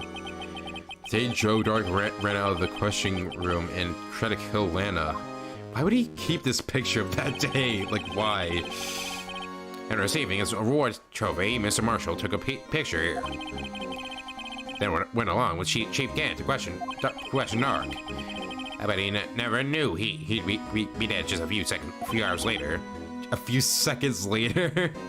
Gee, you think? Okay, and finally organ. Chief's organ sure is a sight to behold. Occasionally, we hear him playing it from the Criminal Affairs Department. That's on the 2nd floor, and this is the 15th floor of an entirely different building. Yes, that means it's pretty loud. When the detective screws up, the chief calls them to his office. Makes them listen to the organ for hours. What's so bad about that? Music soothes the soul. After that... Oh, you have no idea, Emma. You have no idea. The detective can't hear anything in days except for the ringing in their ears. So it's an interesting punishment, literally. But aren't the chief's ears affected? I never listened to anyone anyway. That's besides the point. Okay, let's talk with Gumshoe for a bit. Chief's office. That's just on the other side of the room. Was that your sister's? Yes, that's why I was waiting for Lana. One day 2 years ago. Is anyone using it now? No, sir. This is entirely Chief Gant's office now. He practices a strict policy of preserving the crime scene. That's a strange reason to leave it there. He leaves it as a warning to everyone else. He wants us to always be alert. told us so himself at our New Year's party. Of course, he was pretty intoxicated at the time. I see. So ever since Lana left, no one ever touches that desk? No one except Chief Gant and the cleaning lady who's in here each morning. Still, And my mother. still 2 years have passed since that incident. And my monkey. Okay, we get it, Gumshoe, we get it. Sorry, man, I just wanted to tell you my story. Well, I don't want to hear it anymore. We can't possibly be any clues remaining. Chief can't. Can I ask you something? Sure. You only came here to look around, right? It's one of the SO9 crime scenes. And that's your only reason for coming here, isn't it? Why do you ask? Also, shut up. You don't think? Nah, would be. No. No, there's no way. Never mind. Don't worry about it. Okay. Let's look around a bit more. Hey, hold on. Not so fast, buddy. Huh? What is it? Someone tells you, don't worry about it. It's supposed to start bothering you, pal. You don't just let it go at that.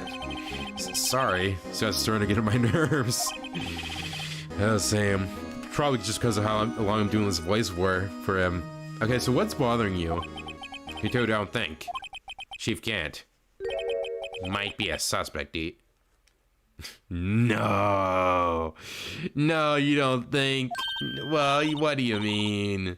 What? He's right, Mr. Wright. What do we think of him? Chief Gant. So it's finally come to this. What I think of him? I'd say he looks pretty nice, actually. Probably best I don't divulge my feelings yet. There you go. Ignoring me again. Okay, before we examine this last thing, I want to get a drink of lemonade because my voice is killing me now.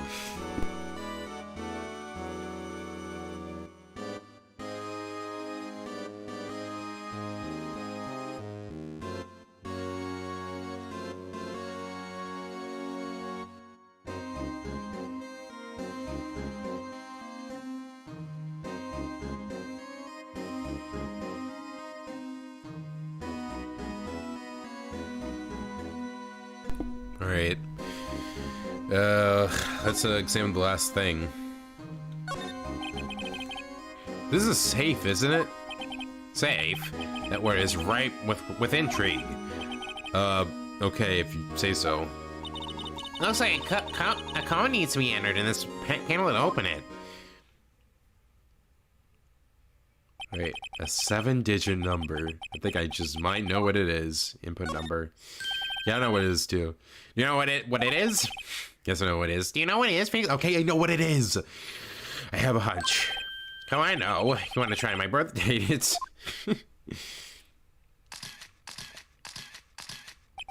Have a better idea. Here goes nothing. Input code. Okay, it's 777 7777. I like how they give you an option to input this code when, like, you're only gonna use it to press 7. So, like, yeah, it's kind of stupid, but okay. Bingo. Got his name. Is his name? Oh, What number did you enter? well, that was like an elderly person joke. Like a senior citizen joke. Whose number was that, pal? 7777777. The following ID card number on that record. What? The number of the mysterious executive officer who entered the room that day. You mean 777777? That ID code number? I think you're 1 7 shy this time. Stupid 7 counting joke. This will only mean one thing. That's Chief Gant's ID number. Say, anyone care to look inside? Yes, let's do it. Is there any money in there? How much does he have stashed away? I really need that money right now. Look, it's, Buzz Lightyear. Oh my goodness. Shard from a broken cup. Someone looks familiar. Where have I seen this before? I wonder. There's something else in here, too. What's this? It looks like a piece of leather cloth. It's a handprint, isn't it? Hey, I saw someone wearing a shirt like that once. You think the chief made up the design? I don't think so. I don't think so. Oh well, it was just a thought. Is that it? Is all that it was in the safe? Apparently so. It's empty now. A piece of cloth with a handprint on it, and a broken shard from a cup. They look like pieces of evidence. Yeah, but unless you can prove they have something to do with this case, I'm afraid I can't just let you take them. After all, it's my neck on the line here. Great, now I have to prove their relevancy to get them. How are these two items related to the LZO9 incident? Come on, there's gotta be something we can show the detective.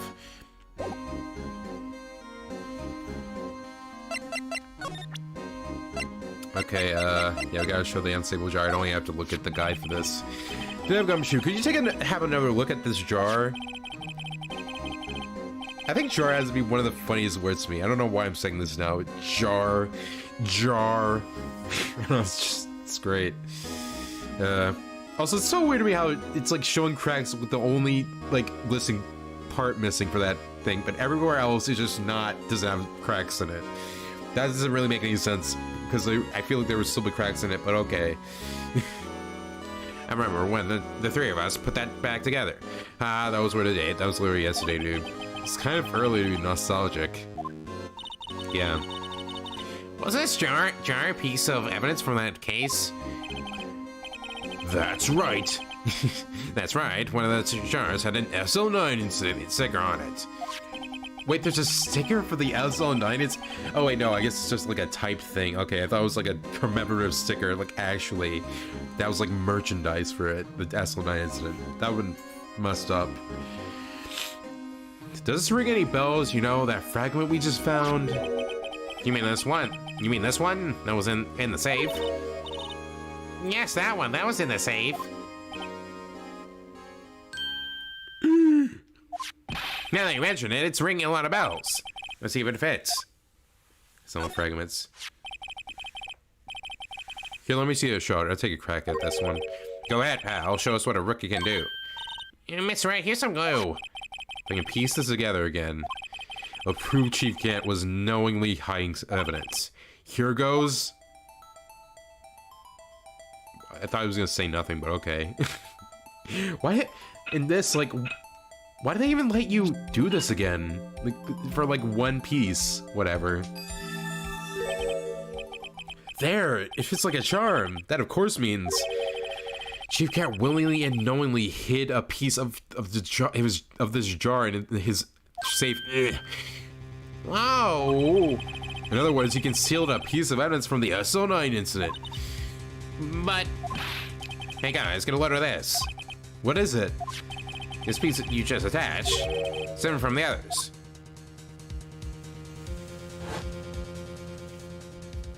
Ooh. There's a reddish line on it. A reddish line. That's blood. Whoa, dude, I didn't see that coming. I don't get it. Why would Chief Gant hide this in his safe? Well, that's true. Unstable jar. Evidence from the SO9 incident. Final fragments found in Chief Gant's safe. Blood traces. Okay, what do we have to do next? Do we have to show the handprint next? Is that what we need to do? Yeah. Yeah.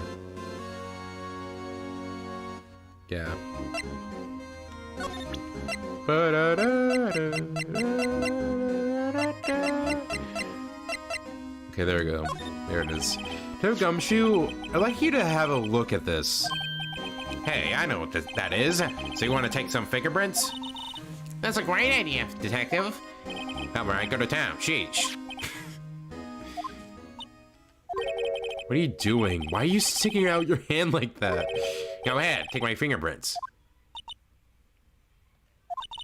Stupid. It's not your fingerprints we want to take. Huh? Come on, this isn't the time for jokes. Just like about that cloth we found in the safe. Oh, poor Gumshoe, dude. Oh, I knew that. The one with the handprint on it, right? Sheesh, where's your sense of humor? Frick, I'm so dumb. Okay, Mr. Wright, let's check for prints. Sprinkle the powder on the cloth. Then once they've been absorbed into the prints, blow the rest away. What are you, my mom? I don't have to be told a million times. Jeez, Mom, you gotta tell me what to do. All right, let's get this over with, man. Okay, this one, I guess.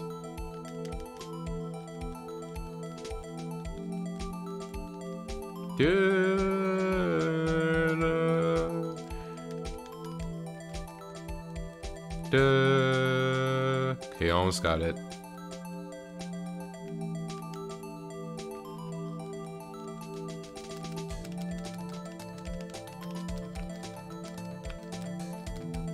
Okay, need to lay it on thick. Okay, there we go. Whoa, it's Emma's.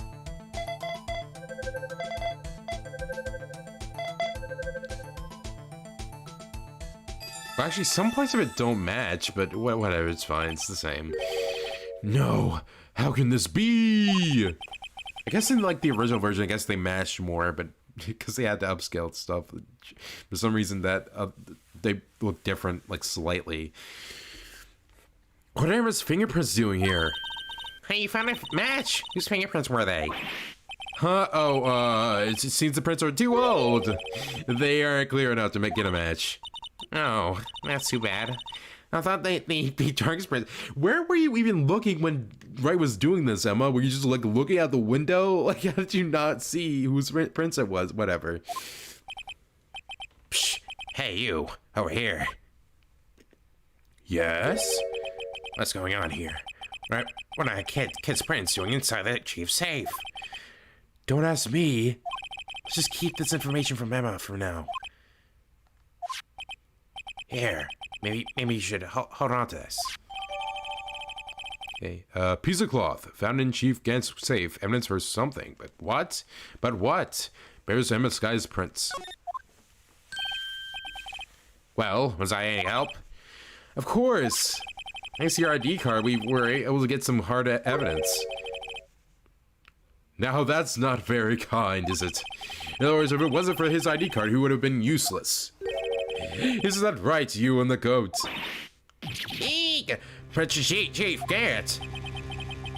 We didn't think you'd be back so soon. Fortunately, I'm a man who believes in science. As I was walking to my meeting, I happened to look out a window and saw a stray dog run right into a pole. So I thought of a certain detective. Do you mean me, sir? Oh, man. Now then, I'm afraid I'm going to have to ask you all to leave. Yes, sir. Sorry. Oh, you and the goats. Me, sir. Drop off your ID on the way out. You won't be needing it anymore. But, sir. Now get out. Yes, sir. Jeez, dude. We'll be on our way too, then. Oh, wait, you hear the one without the spike? You, the one without the spike hair. Don't go yet. Me, sir? I'd like to have a word with you. But, sir, I'm not a licensed scientific investigator yet. You with the spiky hair, you're free to go. Mr. Wright? That's so messed up, dude. He's literally breaking the law. Look, pal, if I've told you once, I've told you 1,000 times. Chief's office is off limits. But no, you just had to go sneaking in there like that, didn't you?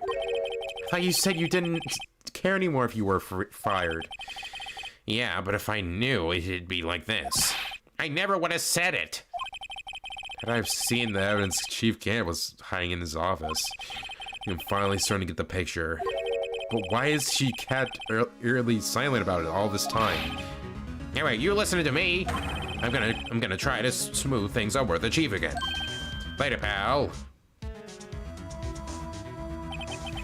After that, I heard from Emma. She said the police wanted to ask her some questions, so she'll be busy for the rest of the day.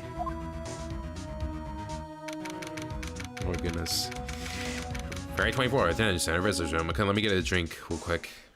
Because Gumshoe keeps ruining my voice.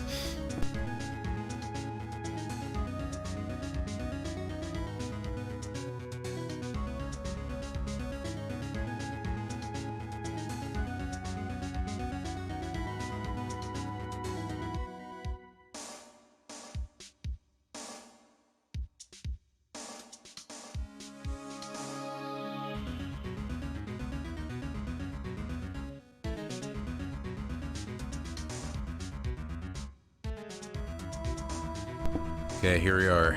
Here we are. Oh, there's Lana. I see. So the chief asked Emma to come in for questioning. So you think about it. Tomorrow's the final day in court. I committed to doing everything I can to defend you, which is why I'm here. I've already told you all I can. What you've told me over these past couple of days is absolutely nothing. Not a single useful thing. Really? I believe I did mention something quite important. Something I told you right at the beginning. I said that I was the one who stabbed Detective Goodman.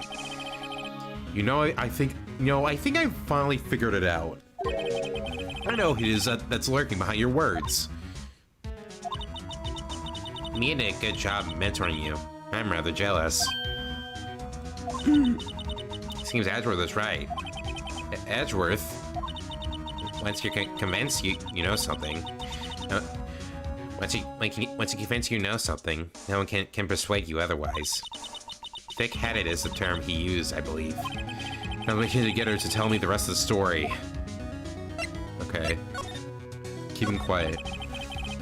I have to admit, I was more than a little perplexed at first. You insisted you did it, yet there was no incriminating evidence. That's when it hit me. It's not that you're unwilling to tell the truth. It's that you're incapable of doing so because of a certain individual. What an intriguing notion. A certain individual, you say. So you think I'm protecting this person? Protecting? No. I think afraid of is more like it. If I'm not mistaken, the person in question may have persuaded you to silence. For argument's sake, Mr. Wright, who may I ask is this person you're speaking of? The one I am supposedly so frightened of? What's this person's name? Well, Damon Gann, of course. Take that. Well, Masai. I'm not facing you anymore. I'm gonna ignore you. It's right, you are addressing the chief prosecutor. Do not forget your place. I take it she's still not ready to spill the beans. My apologies. Could you please tell me a bit more about what you think you know? Okay. Damn again. Wait, wait, I think that Phoenix said, yes, I said that. I swear that Lana said that line, though. I don't know, maybe that was just, like, an error. We were partners until 2 years ago. I respected him as a detective. So he is respectable, but tell me something. Tell me something. Why would he try to hide his crimes? His crimes? Both you and Edgeworth will be brought before a board of inquiry for what you did. Specifically hiding and forging evidence. Of course, these are serious offenses. Why is it, though, that Chief Gant's name was never mentioned? Chief Gant? Edgeworth didn't know the truth behind that forgery. The only party who could have possibly tampered with the evidence was... me.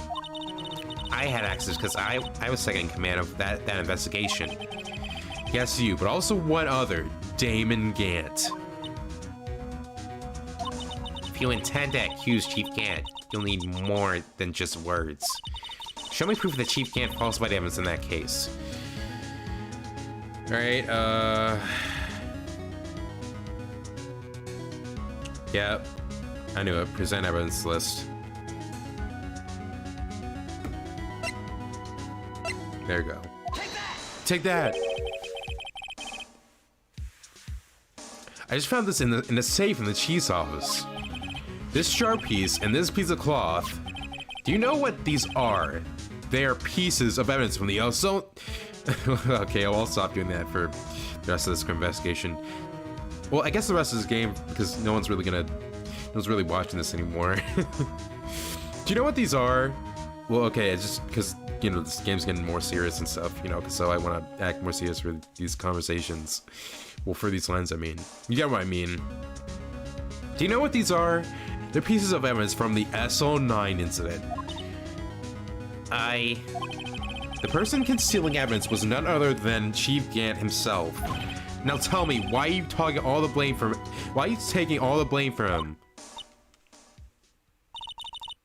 Touche, Mr. Wright. As you surmised, cannot disobey the chief's orders, even if it means being found guilty for murder. Why not? Come now, Miss Wright. You can't possibly expect me to be able to tell you that. 3 days ago, I had no choice but to cooperate. In the murder of Detective Goodman? Or perhaps I should say, follow orders. Yes, that's more accurate than cooperate. Orders. Although I can't tell you the details, I can say that I was given an order that day. I need you to dispose of Bruce Goodman's body. You'll find it inside the trunk of Miles Edgeworth's car. Just as I suspected. Despite what everyone believes, you were not the one who murdered Detective Goodman. Correct. I was trying to take the body out of Edgeworth's car. The trunk's lock was broken, and I discovered that murder weapon while inspecting the body. The murder weapon? You mean Edgeworth's knife? No. When I found the body, this was his knife struck into it. Knife from the SL9 incident. Serial killer Joe Dark's knife. I couldn't just leave that knife in him. So I took it out and stabbed him with another knife. That would be Edgeworth's knife. That would be Edgeworth's knife? That's right. Even though he was already dead, my hands were shaking at the thought of stabbing him. That's why I ended up cutting my hand. And that's the reason for the bandage on your right arm? Yes. Seems like I got the blood on the victim's shoe as well. And then she saw me just as I plunged the knife in. Missed her, huh? Man. Why'd you need to hide Dark's knife so badly? Dark's knife. It took a lot of work to finally close the Dark case 2 years ago. It was over with. I didn't ever want it to be opened again. My intent was to prevent that by whatever means possible. So, you hid Dark's knife. Weapon used to stab the detective was evidence in the Joe Dark case. If word got out, which it would, the reporters would have a field day with that. So you wrapped the knife in your scarf and hid it. An Edgeworth's exhaust pipe. Right. Then I called my sister. So to tell her what happened and ask her to hide the knife that was inside my muffler. You asked Emma? I didn't want anyone on the force to know about this. That would explain why Emma's so confident about Lana's innocence. Speaking of phone calls, I had a bad feeling about one of them that day. A bad feeling? Truth is, after I received those orders from Chief Gant, first thing I did was make a phone call. A phone call to Patrolman Jake Marshall. Oh, here's his theme. When he's gone, his theme still plays. I think this is the last time we hear it in this game, so I'm gonna helmet.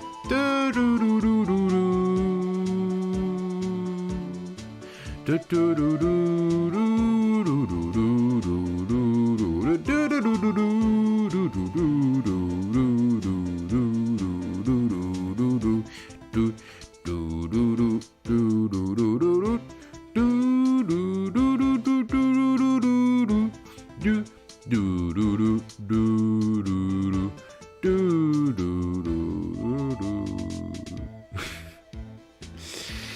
Man, what a good song. To Marshall, why on earth would you call him in his lemonade drinking face? Lead investigator for the last night incident had been murdered. I wanted that fact to be kept hidden, and I needed help. He's the only other person I could trust. Really? No one else? Or at least I thought I could trust him at the time. However, it seems that after I spoke to him, he went off on this escapade of his own. Oh, you mean... Not wanting the case to die, he decided to take things into his own hands.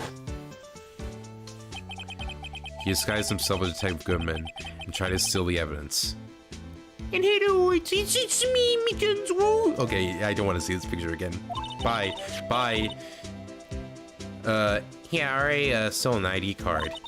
It seems he still made up his mind to break into the evidence room. We can be... At my phone call, any remaining doubts he had must have disappeared. So your phone call caused an incident in the evidence room?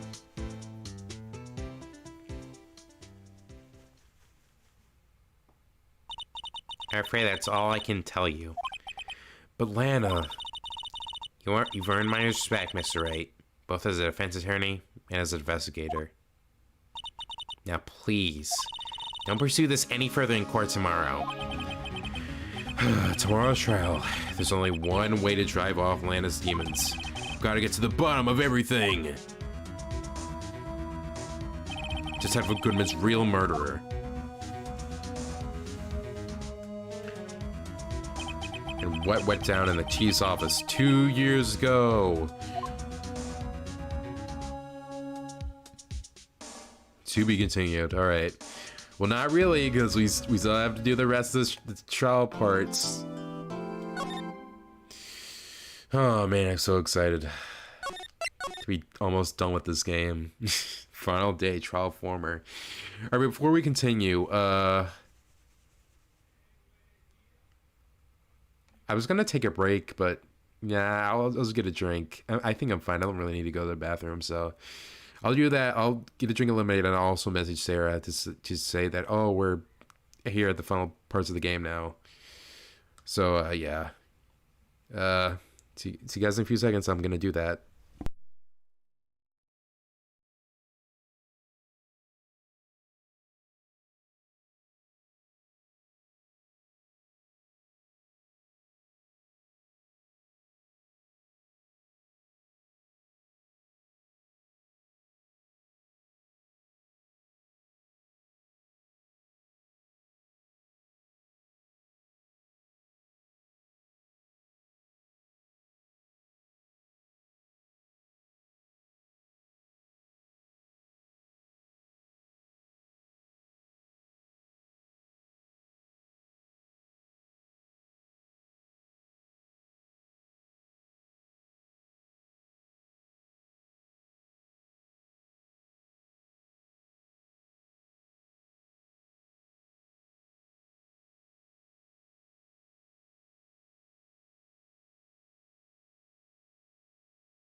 Okay, there we go.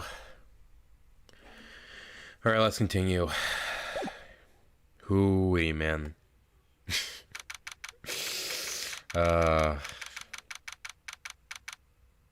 Almost there. February 25th, 9:47 a.m. District Court, defendant lobby number 2. This is the defendant lobby, all right, but there's no defendant. Been trying to reach Atlanta all morning. Where could she be?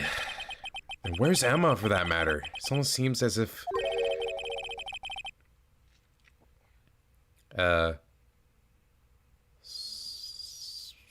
something. It could be Emma. I mean, could be Edgeworth or Atlanta. Okay, it's Edgeworth. Edgeworth. Knowing you've already figured it out. Who the owner of the 7777 ID number is. That is. Well, I have a pretty strong hunch. That guy. So I'm not the only one who's figured it out. You know, the only reason this trial didn't reach a verdict yesterday is because there was still room for doubt regarding this ID record. If that number does belong to whom you suspect, then no doubt will remain. After all, he hasn't been officially charged with anything. True. Not yet. In any event, once all doubt has been removed from that list, I can call for a ruling. 5 minutes right, and Chief Prosecutor Scott will be found guilty. But she didn't do it! I figured you'd say as much. That's why I came here, to hear what you have to say. This is the first time he's ever done something like that. Really? I really... That's really hard to believe, but okay. Lena's hiding something, and the only way we'll ever know the truth is to draw it out of her. The truth. Everything goes back to the SO9 incident. Don't be stupid. Today's the last day of the trial. We don't have time to reminisce about the past. That depends on you. If she's found guilty, you'll lose your only chance to find out what really happened. I'll think about it. See you in court, right? Hey, you know what, Ezra, did I ever notice that you had a British voice before? Man, I'm so stupid. Why did I never notice that before? Man, I'm so crazy. Ha, Phoenix, he's the funny guy. Whatever. I don't know what that was. Jeez, man.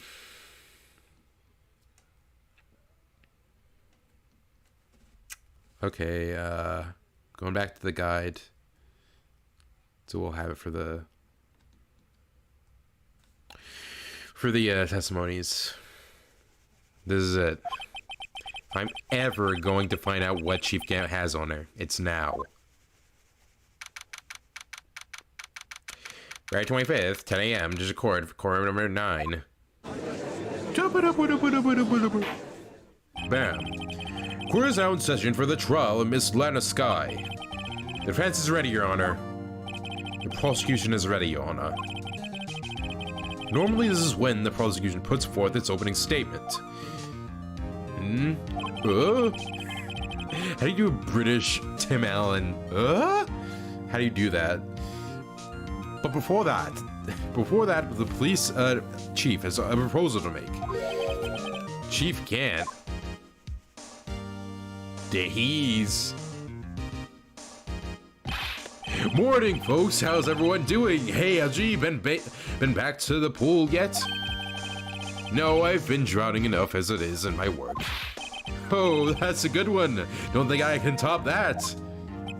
If you don't mind me asking, Chief, exactly what is this proposal of yours?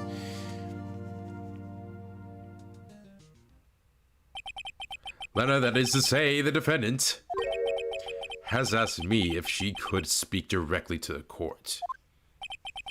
She wants to do what? I haven't heard what she intends to say. I feel she should be granted her request. The evidence should save everyone a lot of time and trouble. Hey guys, what's up? What's this all about, defendant? I'd just like to make one simple request and I'll be finished. Well then, what's your request? Your Honor, I'd like you to put an immediate end to this trial. Huh? Nani? I confess to all charges against me. On February 21st of this year, I murdered Detective Bruce Goodman in the underground parking lot of the prosecutor's office. No, Lana! What is she even holding, like, in her, like, back sprite? What is that? I didn't really notice it before. Objection, you can't! Your Honor, the defense claim does not change the defense's plea. In that case, Mr. Wright, I no longer require your services. But Lana... Your Honor, I hereby forfeit my right to an attorney. Prosecution may lack direct evidence against me,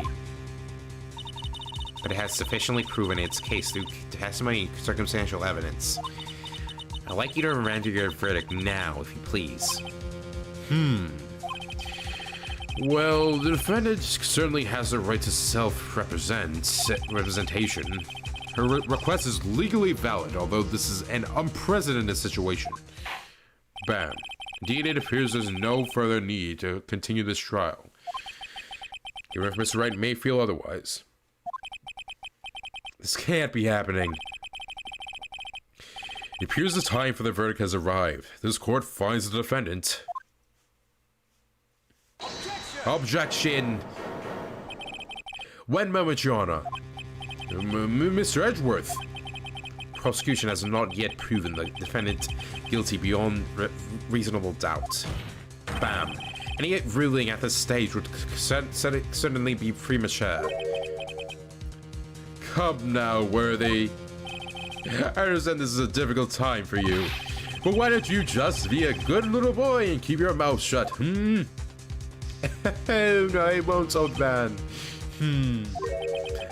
I don't think I care for your tone, Chief Gant. What? Creating another fabrication to cover up your past mistakes. Sorry, but I'm no longer the naive little boy you would have me be. With this sudden confession from the defendant, it's obvious to me some kind of deal was struck behind the scenes. Some kind of deal? Not everyone operates as you do, Upworthy. You stupid idiot. I thought so. Your Honor, prosecution would like to change its first witness. Oh, to whom? As its first witness, the prosecutor would like to call Miss Emma Sky, because the court hears her testimony. Hold it. Mr. Edgeworth, I am exercising my right to self-representation. I don't think we need to continue... I don't care what you think, Miss Sky. Oh, burn! I didn't think of that. The exposure of truth sometimes results in tragedy. However, no matter how tragic the truth may be, it would be an even greater tragedy to avert one's eyes from it. Bam. Well said, Edgeworth. Very well. The court shall grant the prosecution's request. That's okay with you, right, Chief Gant? Worthy. You'll live to regret it. Mark my words. Miss Emma Sky, please take the stand. Looks like Edgeworth has decided to take the horse by the reins. I'm here. Now then, witness, please state your name and occupation. My name is Emma. Emma Sky. My occupation? I'm Lena's little sister, and I want to be an scientific investigator. 2 years ago, you encountered the serial killer Joe Dark of the Joe Dark killings. Is this correct? Yes. I'm trying my hardest to forget about that, though. I'm sorry, but I'm afraid I'm going to have to ask you to recall those events one more time. Mr. Edgeworth, please remember this trial concerns the murder of Tato Goodman. Is an incident that was resolved 2 years ago really all that relevant? I mean, yes, I mean, we freaking solved the case like before, like literally only months ago. That was like 15 years ago, so why is this any different? Oh yeah, I guess you're right about that. Yes, it most certainly is. Alright. Well, okay then. Sure gave in fast. Now, please testify about what happened to you 2 years ago. The trip to yesteryear has finally begun. It's bound to lead to the truth behind this trial.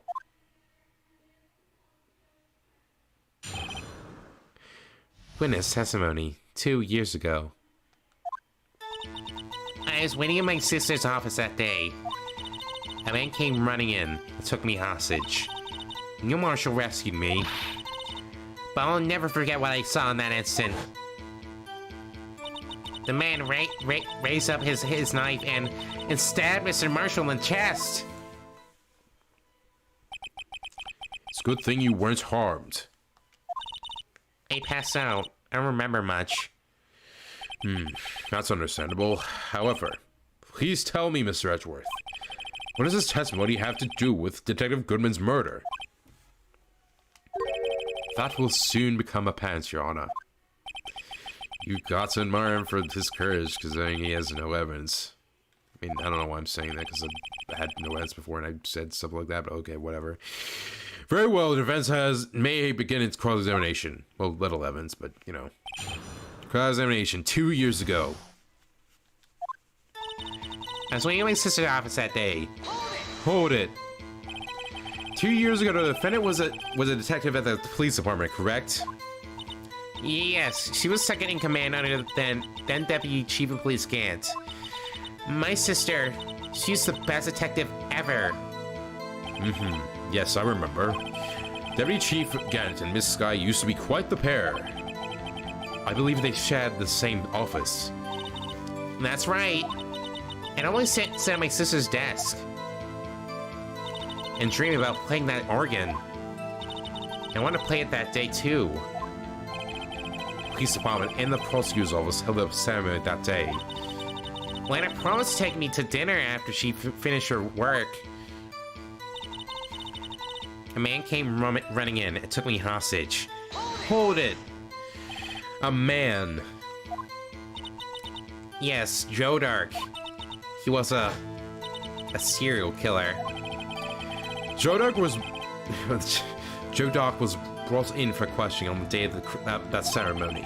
We were desperate to get anything on him that would lead to an arrest. When he saw his chance, he fled the room, right? Upon fleeing the room, Dark proceeded to take the elevator. He must have been in a panic because the elevator was going up. Then he ran into Sky and Gant's office. There was a lot of noise coming from outside, so I opened up the door to have a look. That's when I saw him. Him! Neil Marshall rescued me. Hold it! What's the prosecutor doing there? That day, there were two people present during Dark's questioning. Deputy Chief Damon Gant and Prosecutor Neil Marshall. Almost forgot about Gant. Neil Marshall had just received the King of Prosecutors Award, which is a really, really stupid reward, by the way, and I don't want anyone to get it at all. Also, I just noticed that my fingernails are like the same color as my skin. This is like 2D animation, so it's fine. Young and dedicated, he went straight to the questioning room after the ceremony. I assume that would also be why he was the first to run after Dark. There's Zazie again. You know what? I'll get a drink of lemonade just so you guys don't have to hear this.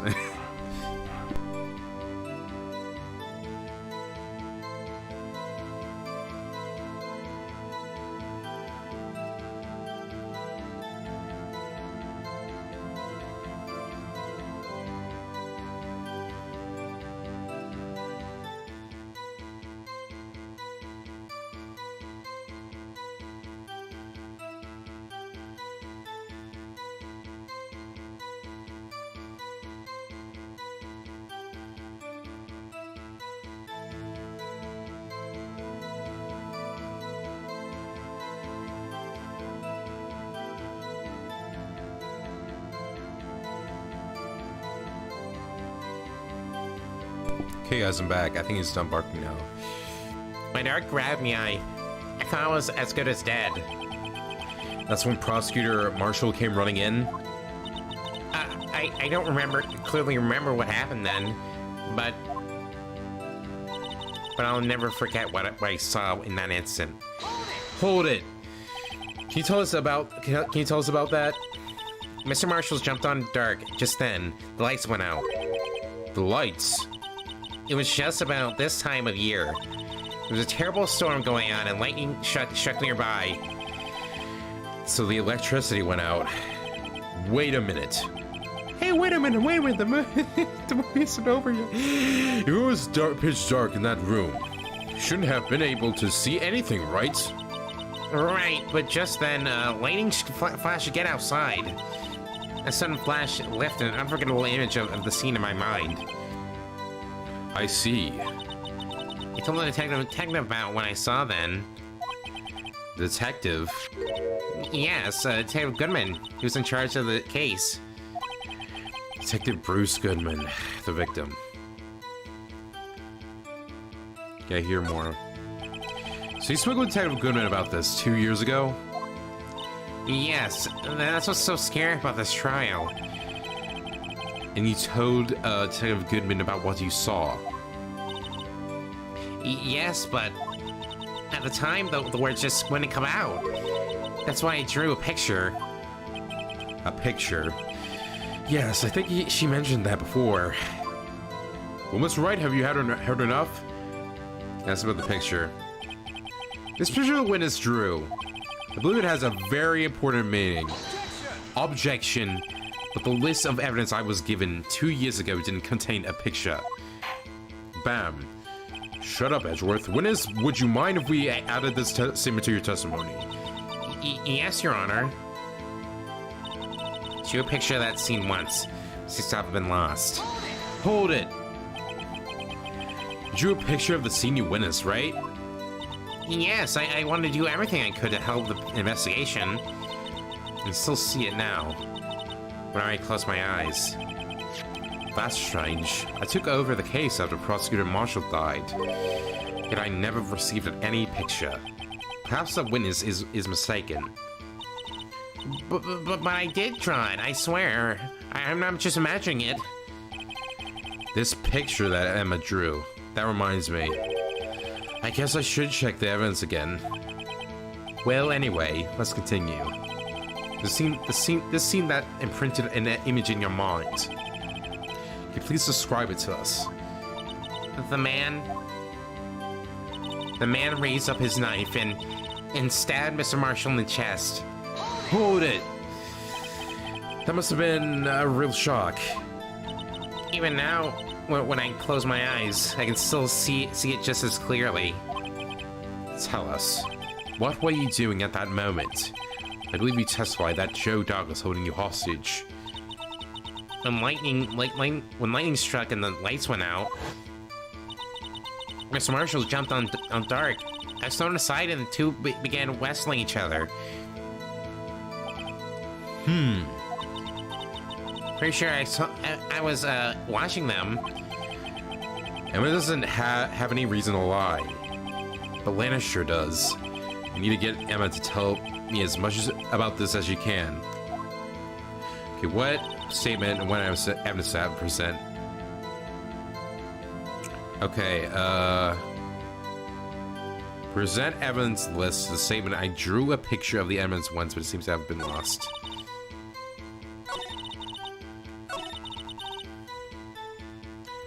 Okay, here we go. I guess I'll examine this for people who didn't know. Yeah, there's a picture back here.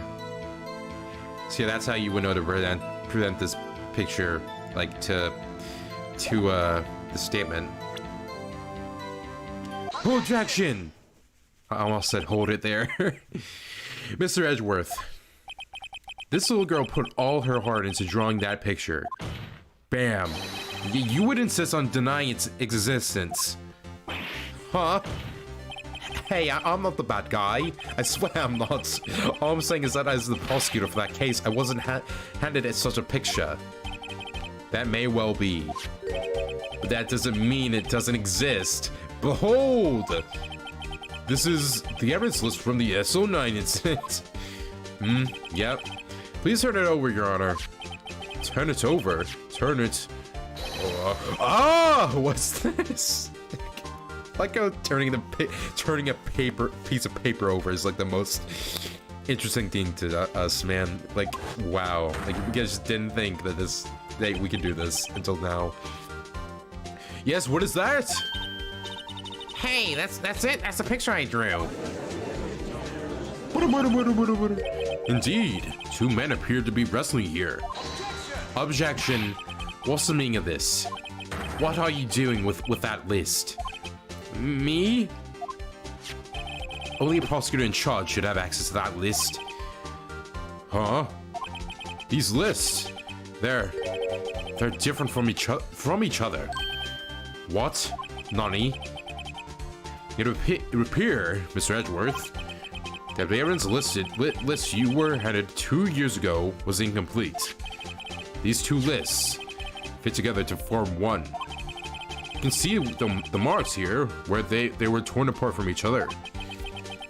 So you see, Mr. Edgeworth, it's quite obvious what happened. 2 years ago, only half the evidence in that case ever reached you. What? What? Who? What? Bam. Order. But Miss Sky, why did you draw your picture on the back of such an important list? Because that's what Detective Gunman handed me in the questioning room, Your Honor. Wait a minute. If this list was torn in half, then that means... Bam. Your Honor, are you alright, Mr. Wright? Your eyes are bulging out of your head. No, that's just what happens every day, Your Honor, when I do this expression. Well, not this way, the one that's shown on... You get what I mean. Ha, I smack paper funny. Anyway, if the evidence list was just torn in half, there might be more of the drawing on the back of Mr. Edgeworth's list. Yes, that's quite conceivable, Mr. Edgeworth. It's possible. Let's see. Is something wrong? Do you have to ask? Sorry, Your Honor. I love that so much. He's just like, okay. He just goes back to being, oh yeah, okay, I'm composed now. There's indeed something drawn on the back of my list. It's that thing.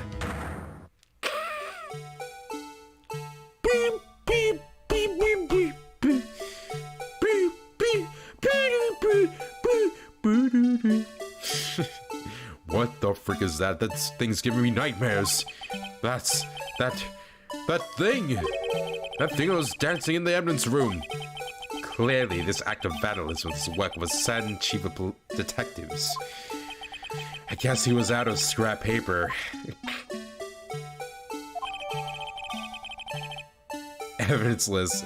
This is evidence of the Elson Light incident. This list was found against the desk. Let's put together again. Very well. Witness, will you please testify about this picture you drew 2 years ago? Huh? Oh, yes, sir, Your Honor. What's wrong with Emma? She seems to be thinking about something when she was looking at the picture. Witness testimony. Emma's picture. This is the picture I drew 2 years ago. The flash of light was so bright, all I could see were shadows. Or that I must have fainted. This picture shows exactly what I saw in that instant. Alright. To think a flash of lightning could burn such an image in your mind. Thanks to that, though, she was able to show us exactly what she saw. Well, I don't see any contradictions here. This clearly shows Joe Dark about to murder Prosecutor Neil Marshall. Defense may now begin its cross-examination. Okay. Cross-examination, Emma's picture. This is a picture I drew 2 years ago. Hold it! Did you draw this picture right after the incident? I think I drew it two or 3 days later. At first I was in such a state of shock that I couldn't do anything.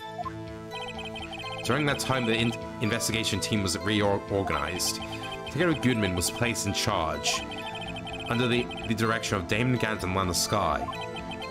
2 or 3 days later, Mary should still have been fresh in her mind. Excuse me, witness. But can you please tell us why this picture is painted all black? Well, I didn't have any colored pencils, Your Honor. I couldn't really draw any other. can draw with any other color. The flash of lightning was so bright, all I could see were shadows. Well, that too. Hold it. So the time you didn't even know is Mr. Marshall who had come to your rescue. No, couldn't see him clearly. Lightning was so bright. I was knocked to the floor. You were knocked to the floor? Dark had a tight grip on me when Mr. Marshall just jumped on him. Jump on it. I was knocked away. I turned around. And that's when the lightning flashed. Poor Emma. I'm just glad she wasn't hurt. What happened after the lightning flashed? After that, I must have fainted. Hold it. I mean, you didn't see the actual murder take place? No, I'm sorry. Objection. The flash of lightning only drove off the darkness for a split second. Not only that.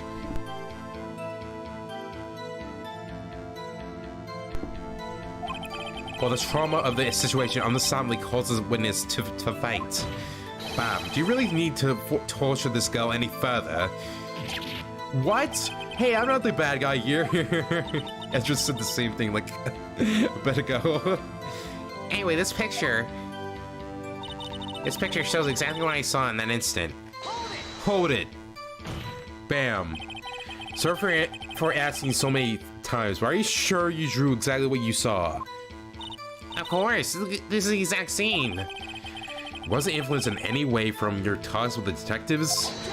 Objection. Bam. Are you insinuating we somehow manipulated her memory, Mr. Wright? No, of course not. I better watch out, or he might find some way to cut my salary. I drew this picture before I heard anything from the detectives, so I don't think anyone's story would have influenced me. Mr. Wright, is there something that's bothering you about this picture? Huh? Oh, well... That's strange. She claims this is exactly the scene that was imprinted in her mind. And yet, there's clearly a contradiction here. Okay, I think I know what it is, but I'm just gonna look it up just in case. Okay,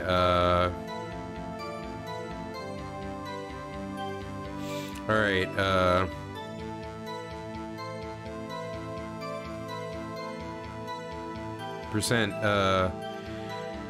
Neil's autopsy report to the statement. This picture showed exactly what I saw in the minutes. Okay.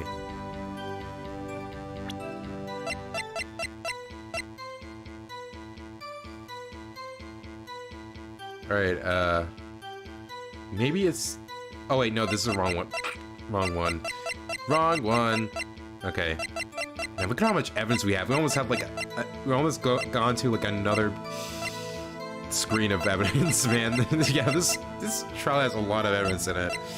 Stabbed in the back. Yeah, stabbed in the back, but it looks like he's gonna get stabbed in like more in like the front. Objection! Bam. I hate to be the bearer of bad news. This picture the witness drew contains a blatant contradiction. What? Nani? But I still remember it just like it was yesterday. Bam. Mr. Wright. Perhaps it would be faster if you simply pointed out this contradiction for us.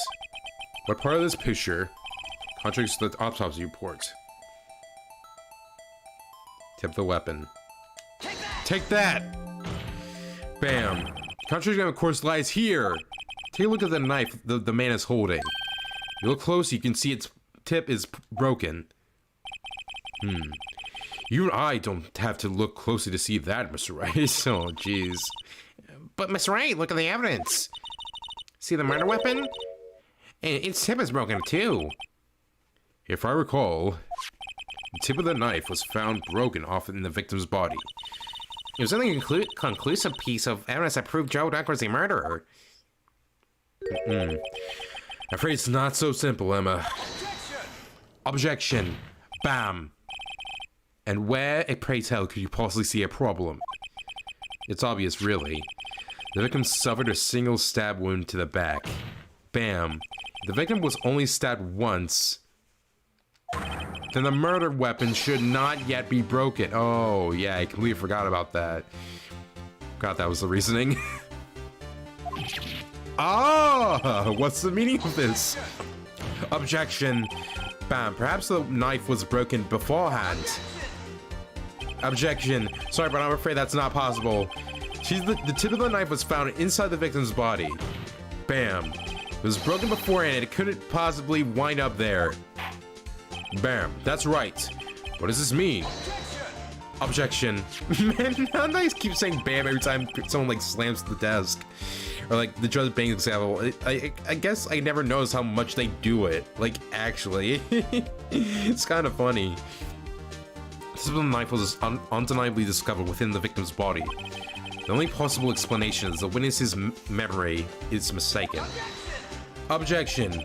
That's why I asked her so many times if she was sure she remembered correctly. I believe you were annoyed at the time. She was sure she remembered correctly. But there's no other way to explain this inconsistency. Objection. Not so fast, Mr. Edgeworth. There is another explanation. Have you forgotten already? About a little something called falsified evidence? You're treading on thin ice, right? All I'm saying is that this broken knife tip might be the piece of evidence that was forged. You can't deny the possibility. No. Ah! Why is Stretcher freaking out about this? Whatever. Order! Like, I feel like but isn't it like he wants her to be innocent too, his chief? Whatever. Are you saying the investigation really was corrupted? Your Honor, please allow me to once again go over the events that took place the day of the murder. The police department and the prosecutor's office were holding a ceremony that day. After receiving the King of Prosecutors award at the ceremony, New Marshal questioned Joe Dark along with Damon Gant. During his questioning, Joe Dark fled the room. Prosecutor Marshall chased after him and was killed by Dark. It is my belief that somewhere in the story, there's a lie. I'm not lying. The man really was holding up a broken knife. If that's true, then there's no other way around it. This could not have been the actual murder weapon. There must be another broken knife. It must have been another broken knife. What are the chances of there being two broken knives? Yeah. Another broken knife besides Joe Dark's. Could there have been one? Alright, okay, yeah. There's another one. If the witness is this adamant about the accuracy of what she saw, can't just be explained away by a simple observational error. Mr. Wright? Bam. Now, since Emma really did see a broken knife, bam. I assume then that you have some information about this other broken knife. If so, please feel free to enlighten us. The murder weapon was already broken prior to the murder. There's only one way. Take a look at this. Here's a real murder weapon. Okay, need to present scene picture. Take that! The answer lies in the past. 2 years in the past. Right here inside this picture. This is a picture of the award ceremony. The picture of the wall ceremony. Ah! What is it, Miss Ed? I used Stitch's voice for this. What is it, Mr. Edgeworth? It's the broken matter weapon. Notice the award prosecutor notice the award prosecutor Marshall is holding. Holding. I was gonna say hoarding, but that doesn't make any sense. That's a broken knife. Whoa. Bam. As we earlier concluded, the knife in the drawing was not Joe Dark's knife. That being the case, knife the witness saw was in all likelihood from this award. Bam, bam, bam. Order, order, order. No Marshall was awarded chief king of prosecutors that day. I always try to say the like make a ch sound whenever you see king here. I don't understand. As an award, he was given this broken shield and knife. When he chased after Joe Dark, he pulled out this knife. Oh yeah, I forgot about this. Being prosecutor, he did not carry a pistol. This broken knife was the only weapon he had in this dangerous situation. Objection. But that can't be.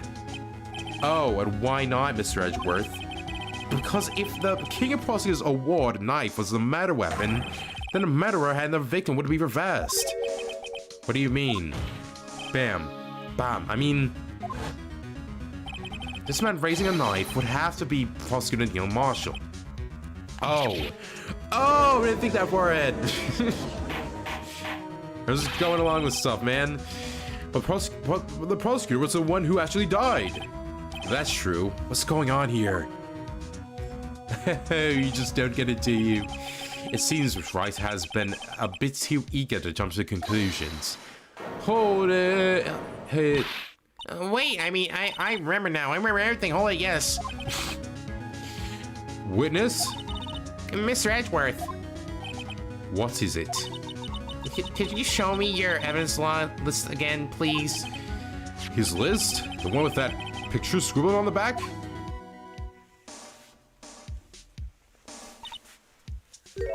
I knew it. This picture. I'm the one who drew it. What? You drew that?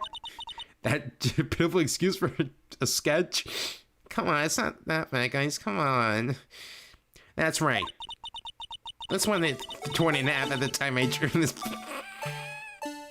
Oh my goodness. What a great name. This picture.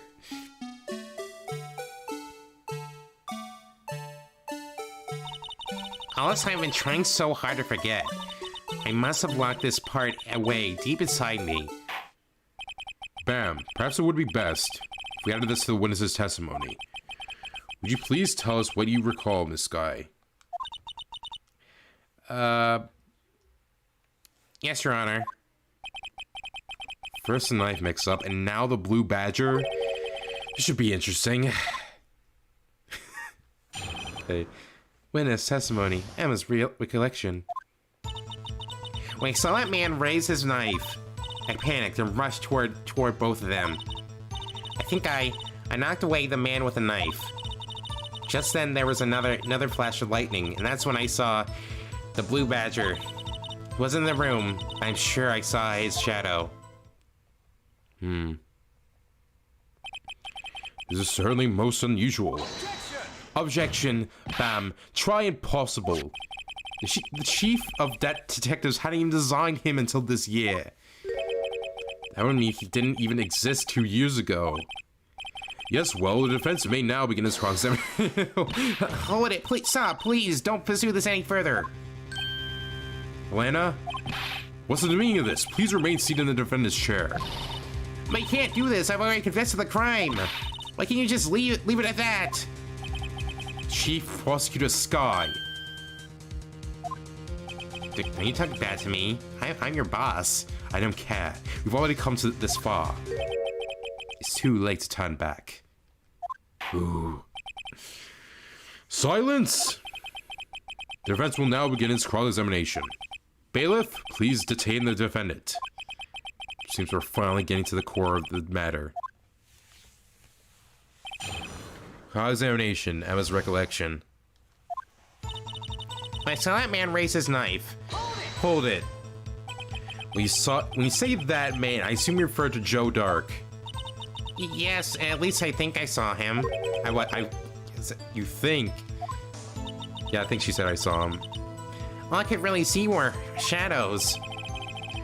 The power outage that immediately preceded the incident is also documented in the prosecutor's office report. So then you... I panicked and rushed toward both of them. Hold it. Why would you do something so dangerous? What else could I have done? He was about to stab Mr. Marshall. He seems convinced that that Dark was the one holding the knife. But as we've just theorized, Mr. Marshall was the one holding the knife. Well, I didn't know that at the time. Well, that dark guy knocked me down. All I could think was, I've gotta help that other person. I think I knocked away the man with the knife. Hold it. What do you mean you think? It all happened so fast, and I was in shock. I don't remember everything clearly. What I did is it all some kind of a blur. Miss Sky was almost killed before she was witness to a murder about to take place. There's so much happening in a matter of seconds. A little disorientation is only natural. I saw the man about to stab the other person who I thought was Mr. Marshall. I knew I had to stop the man with a knife. What you did was very brave, young lady. So then what happened next? Just then there was another flash of lightning. That's when I saw the blue badger. Hold it, but he doesn't freaking exist, remember? I mean, back then. Are you sure about this? Of course, see? I even drew a picture of him here. But it was the chief of detectives who thought of this hideous beast, and that was just this year. The blue badger didn't exist 2 years ago. This is all quite verifiable. I know, it's so strange. I was surprised too when I saw him at the police department. I had this nagging feeling that I'd seen him before somewhere. Now I finally remember. Oh, brother. Just when you thought that thing had caused enough commotion. Yeah. Tell us, where in the room do you see him dancing? Wasn't in the room, but I'm sure I saw his shadow. Hold it. His shadow? So you mean you didn't actually see his face with its winning smile at all? Yes, winning smile, that's what we'll say. That's right, but I still remember it. He had 3 creepy horns. Objection. This is pointless. That thing couldn't have possibly existed 2 years ago. It was possibly mistaken. Objection. That may well be. Bam. What's important is what caused her to think she saw what she did. Oh, and I suppose you have an explanation? If so, then by all means, please tell us what this shadow really was. What was it Emma saw when that lightning flashed? Who is this blue badger really? I think I have to say I just might know. I think. You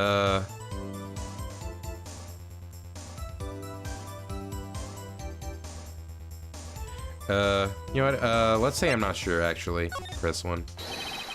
I was thinking puzzly, I have no idea whatsoever. Someone's so quiet.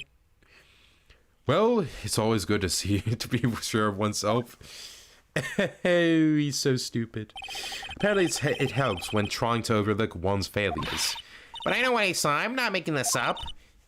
Mr. Wright, please, you've got to believe me.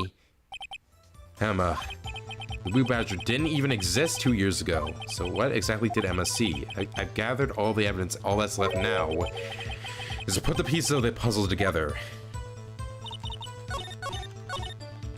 Okay. Present unstable jar to just then there was another flash of light, and that's when I saw the blue badger. Alright, here we go. And present this because the unstable jar, it, like, actually kind of looks like the badger's head, so yeah. Objection! Bam. The serious blue badger was in fact this. But that's... Or what exactly is that? I believe it's some sort of jar. But Mr. Wright, that doesn't look anything like the blue badger. Indeed it doesn't. As it stands now, it's just a plain jar. However, I mean, yeah, blood on it, but it's a plain basic jar. However, what if we were to change our viewpoint? Our viewpoints? I've got to show them the correct angle to look at this. Oh my goodness.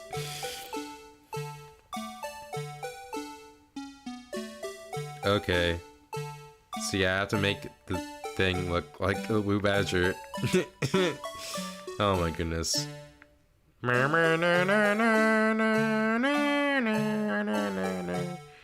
Na na na na na na na na na.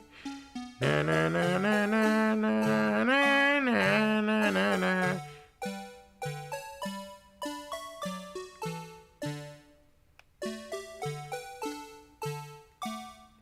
Okay.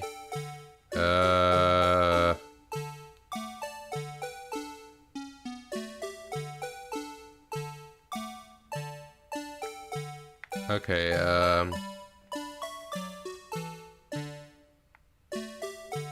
wait, is it the other way around, or? No, I don't think so.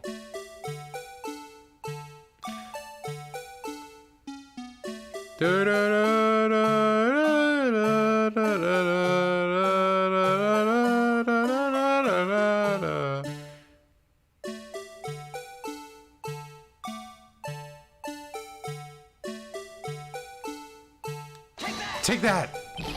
This isn't right. I've got to make it look more like a blue badger. Objection! Allow me to remind the defense its case hinges on the when this. Okay, let's just skip all this. Alright. Correct angle.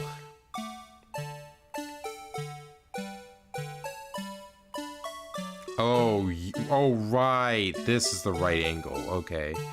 I think.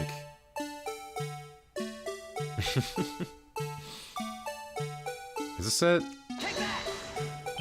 Oh, no.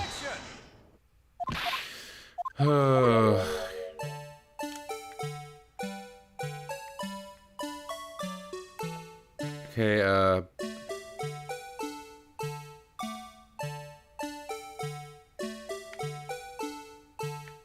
what about,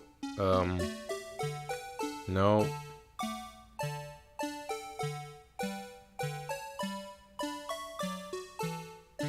Oh, here it is. Here it is. Oh my goodness, I have to make it look absolutely right? Oh, are you kidding me? This is so annoying. Okay, okay,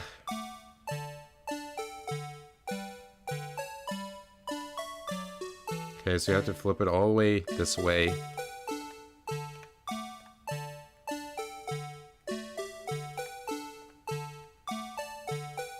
Da da da.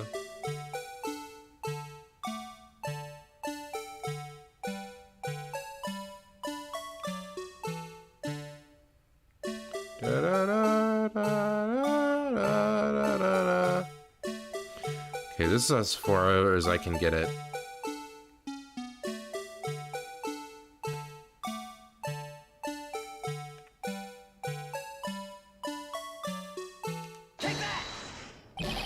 Oh my goodness, are you kidding me?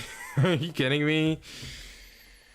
Let me just mute the mic for a second. I'll just get it right soon enough.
Oh my good, like I'm just gonna look this up. I'm just gonna look how it looks. Like, why is this taking so long?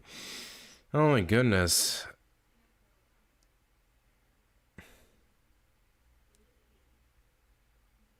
Okay. So now I have the picture of like what it looks like. Okay. It's so weird. You just have to get this like specifically right. Like why does it just let you throw a bone? Just like just say, oh, okay, that's good enough. You know, like why? It's so weird. Okay.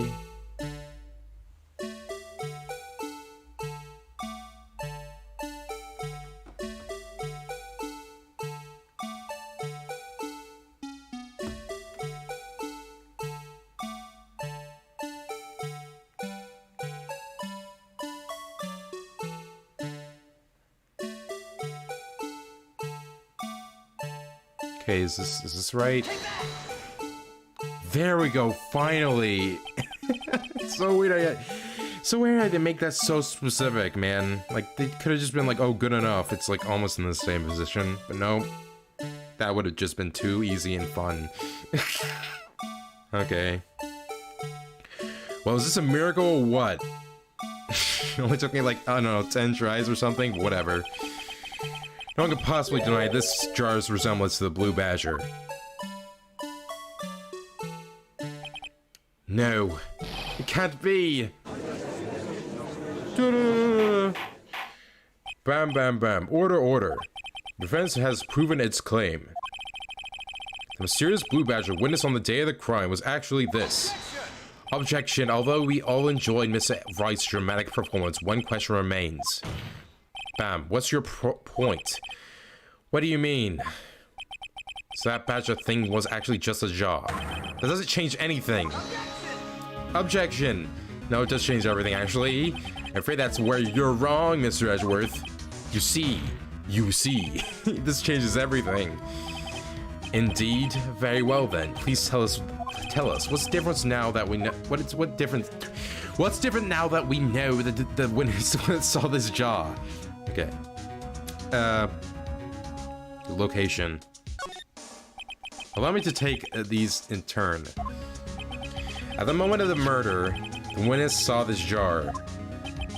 At a very specific angle, I might add, Mr. Wright. Oh, that was Edgeworth talking for a lot of that. Yes, well, knowing this, where could she have seen this jar? Where? Location of the jar is shown in a picture taken on the day of the crime. It's on a shelf in the office of Damon Gann. Objection. Bam. But the body was found lying near Lana Sky's desk. The witness testified so herself. Objection. Bam. Yes, and it is these two facts that reveal what actually transpired. You see, the struggle between Dark and Marshall did not take place in Lana Sky's office. It happened on the other side of the room in Chief Gant's office. Objection. Are you implying the murderer moved the victim's body from Damon Gant's office to Lana Sky's office? Yes. Why would he do that? There's no reason. Yes, there is, though. Exactly. If there wasn't a reason, he wouldn't have gone through the trouble. The only logical conclusion is that there was a reason. You know what that reason was, Mr. Wright? I finally figured it out. This is why Lana tried to stop the trial. It's too late to quit now, though. Please recall the witness's testimony. She said she knocked away the man who was holding up the knife. In the next instance, the jar was hit and flew through the air. Now tell me, what could have sent the jar flying? That would have to have been the impact the man had made when he was knocked into the wall. Ladies and gentlemen, if I may draw your attention to this picture once more. If the man was knocked in the direction of the shelf the jar was sitting on, what would he have hit? Aha! Oh, no, not. Oh, she said, ah. Okay. She said, aha, like the judge does. The suit of armor holding a very sharp and dangerous looking sword. Yes.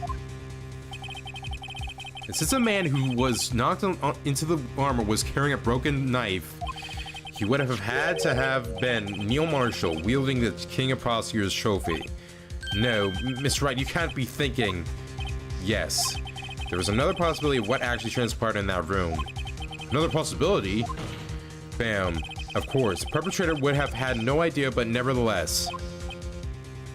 I don't know if I can go through with this. Mr. Wright, what's the matter? If events took place as the defense theorizes, then that outcome is obvious. In that moment, assuming the man Emma Sky knocked away was actually Prosecutor Neil Marshall. Man, sad.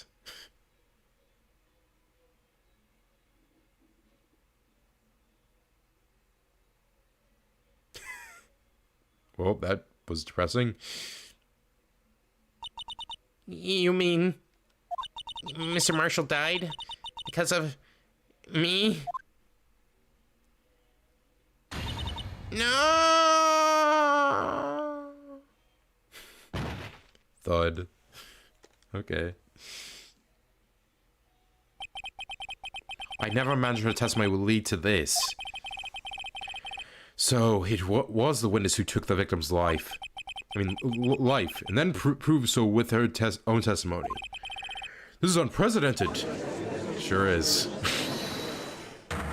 Objection. What are you saying? I'm sorry, Miss Sky, but given the circumstances...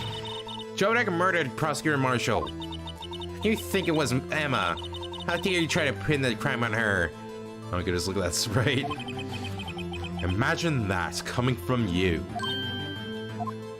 If you recall, it was you who admitted to forging evidence 2 years ago. The reason you moved Prosecutor Marshall's body was to keep anyone else from finding out about what Emma did, wasn't it? I assure you, Mr. Edgeworth, I have no idea what you're talking about. If you hope to have anyone else believe your insane allegations, I'm afraid you're going to have to have proof. Tell me, do you have any conclusive evidence that proves my sister killed Neil Marshall?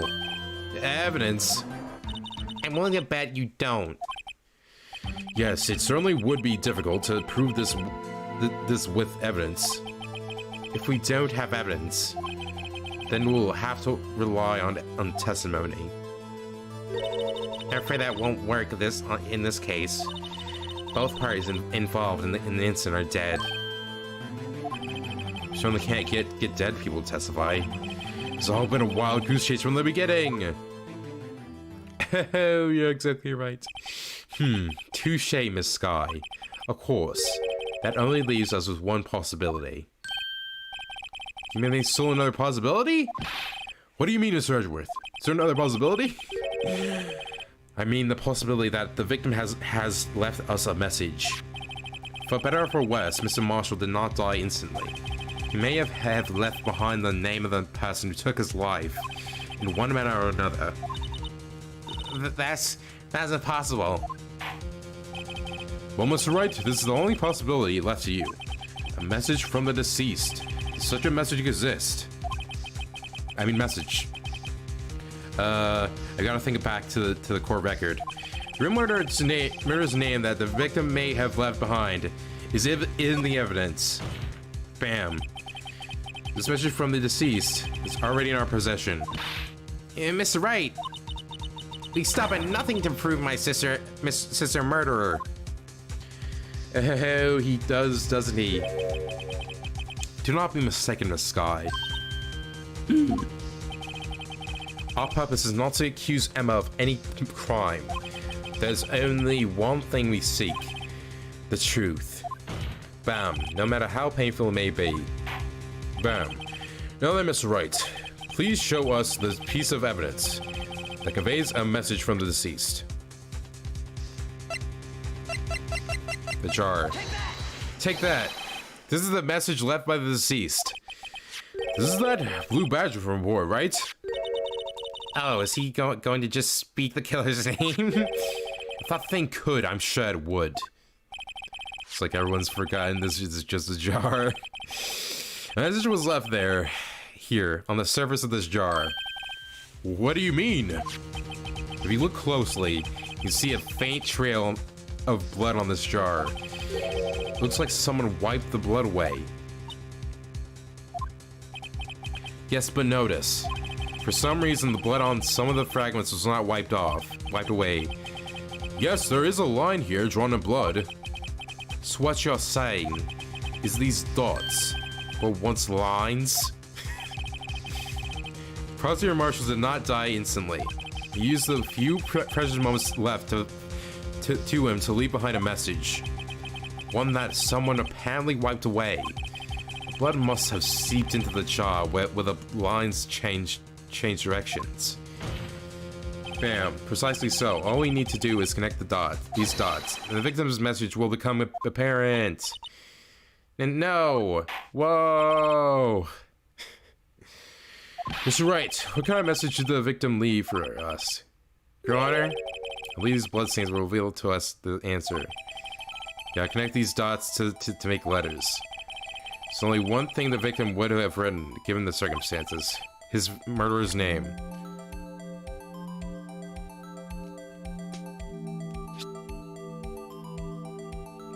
Bam.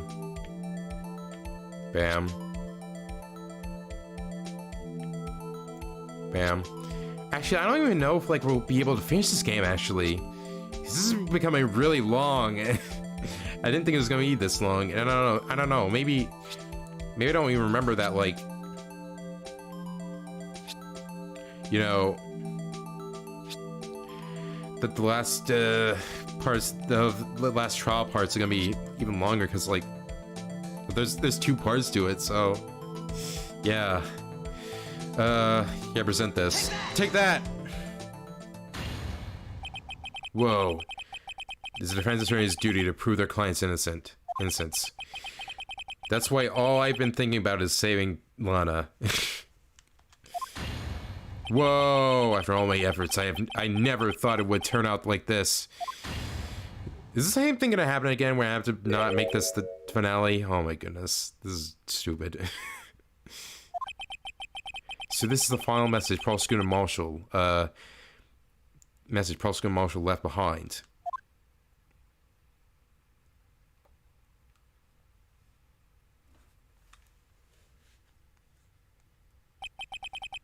Of all people.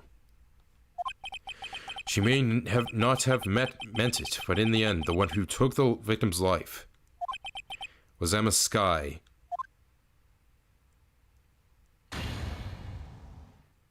Wow.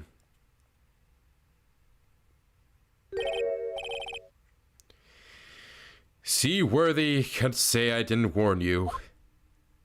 Oh my goodness. Chief Gant. Yeah, I looked it up. Yeah, I didn't remember the last parts of this game, this specific parts of this game being this long.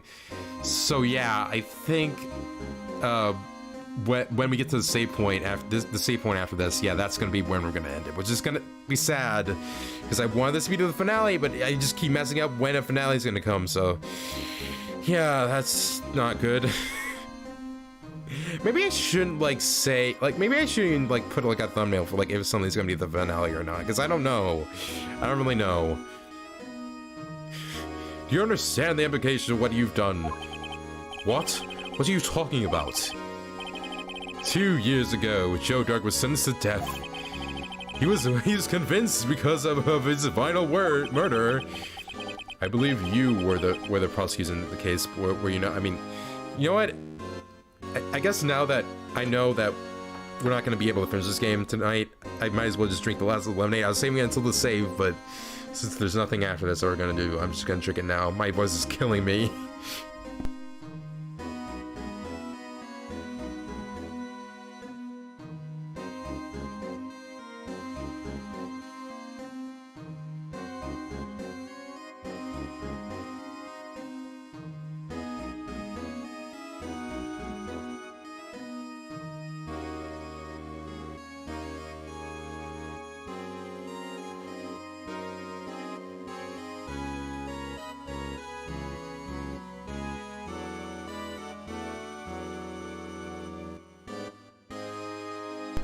Well, guess I didn't know what the finale was gonna.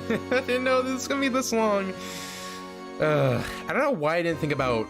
Oh yeah, I have a school day and stuff for this game. I don't know why I didn't. I'm stupid. I believe you were the prosecutor in the case, were you not? Ah, yes, were they? Because of you, an innocent man was sentenced to death. Not only that, but you used forged evidence to ensure his conviction. Objection. But Joe Dog really was a serial murderer. That's undeniable. Well, I don't care. For that's not important. Wow. Didn't you know we aren't defenders of justice? What? We're merely keepers of the law. Sentencing a man to death is no light matter, even if there wasn't any cover-up or evidence of forgery. Ultimately, the responsibility falls on the prosecutor in charge. Despite what anyone may say, this fact cannot be denied. What's going on at the prosecutor's office? They might have sentenced an innocent man to his death. How can he just sit in here like it wasn't his fault? Order! Order!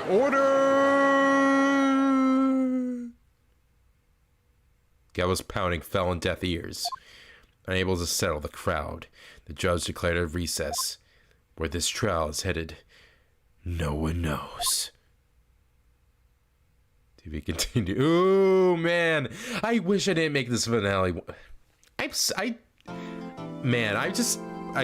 just judge. I feel like something gets a finale way too late, don't I? Well, way too like early. But yeah, let's save here. Okay, I don't.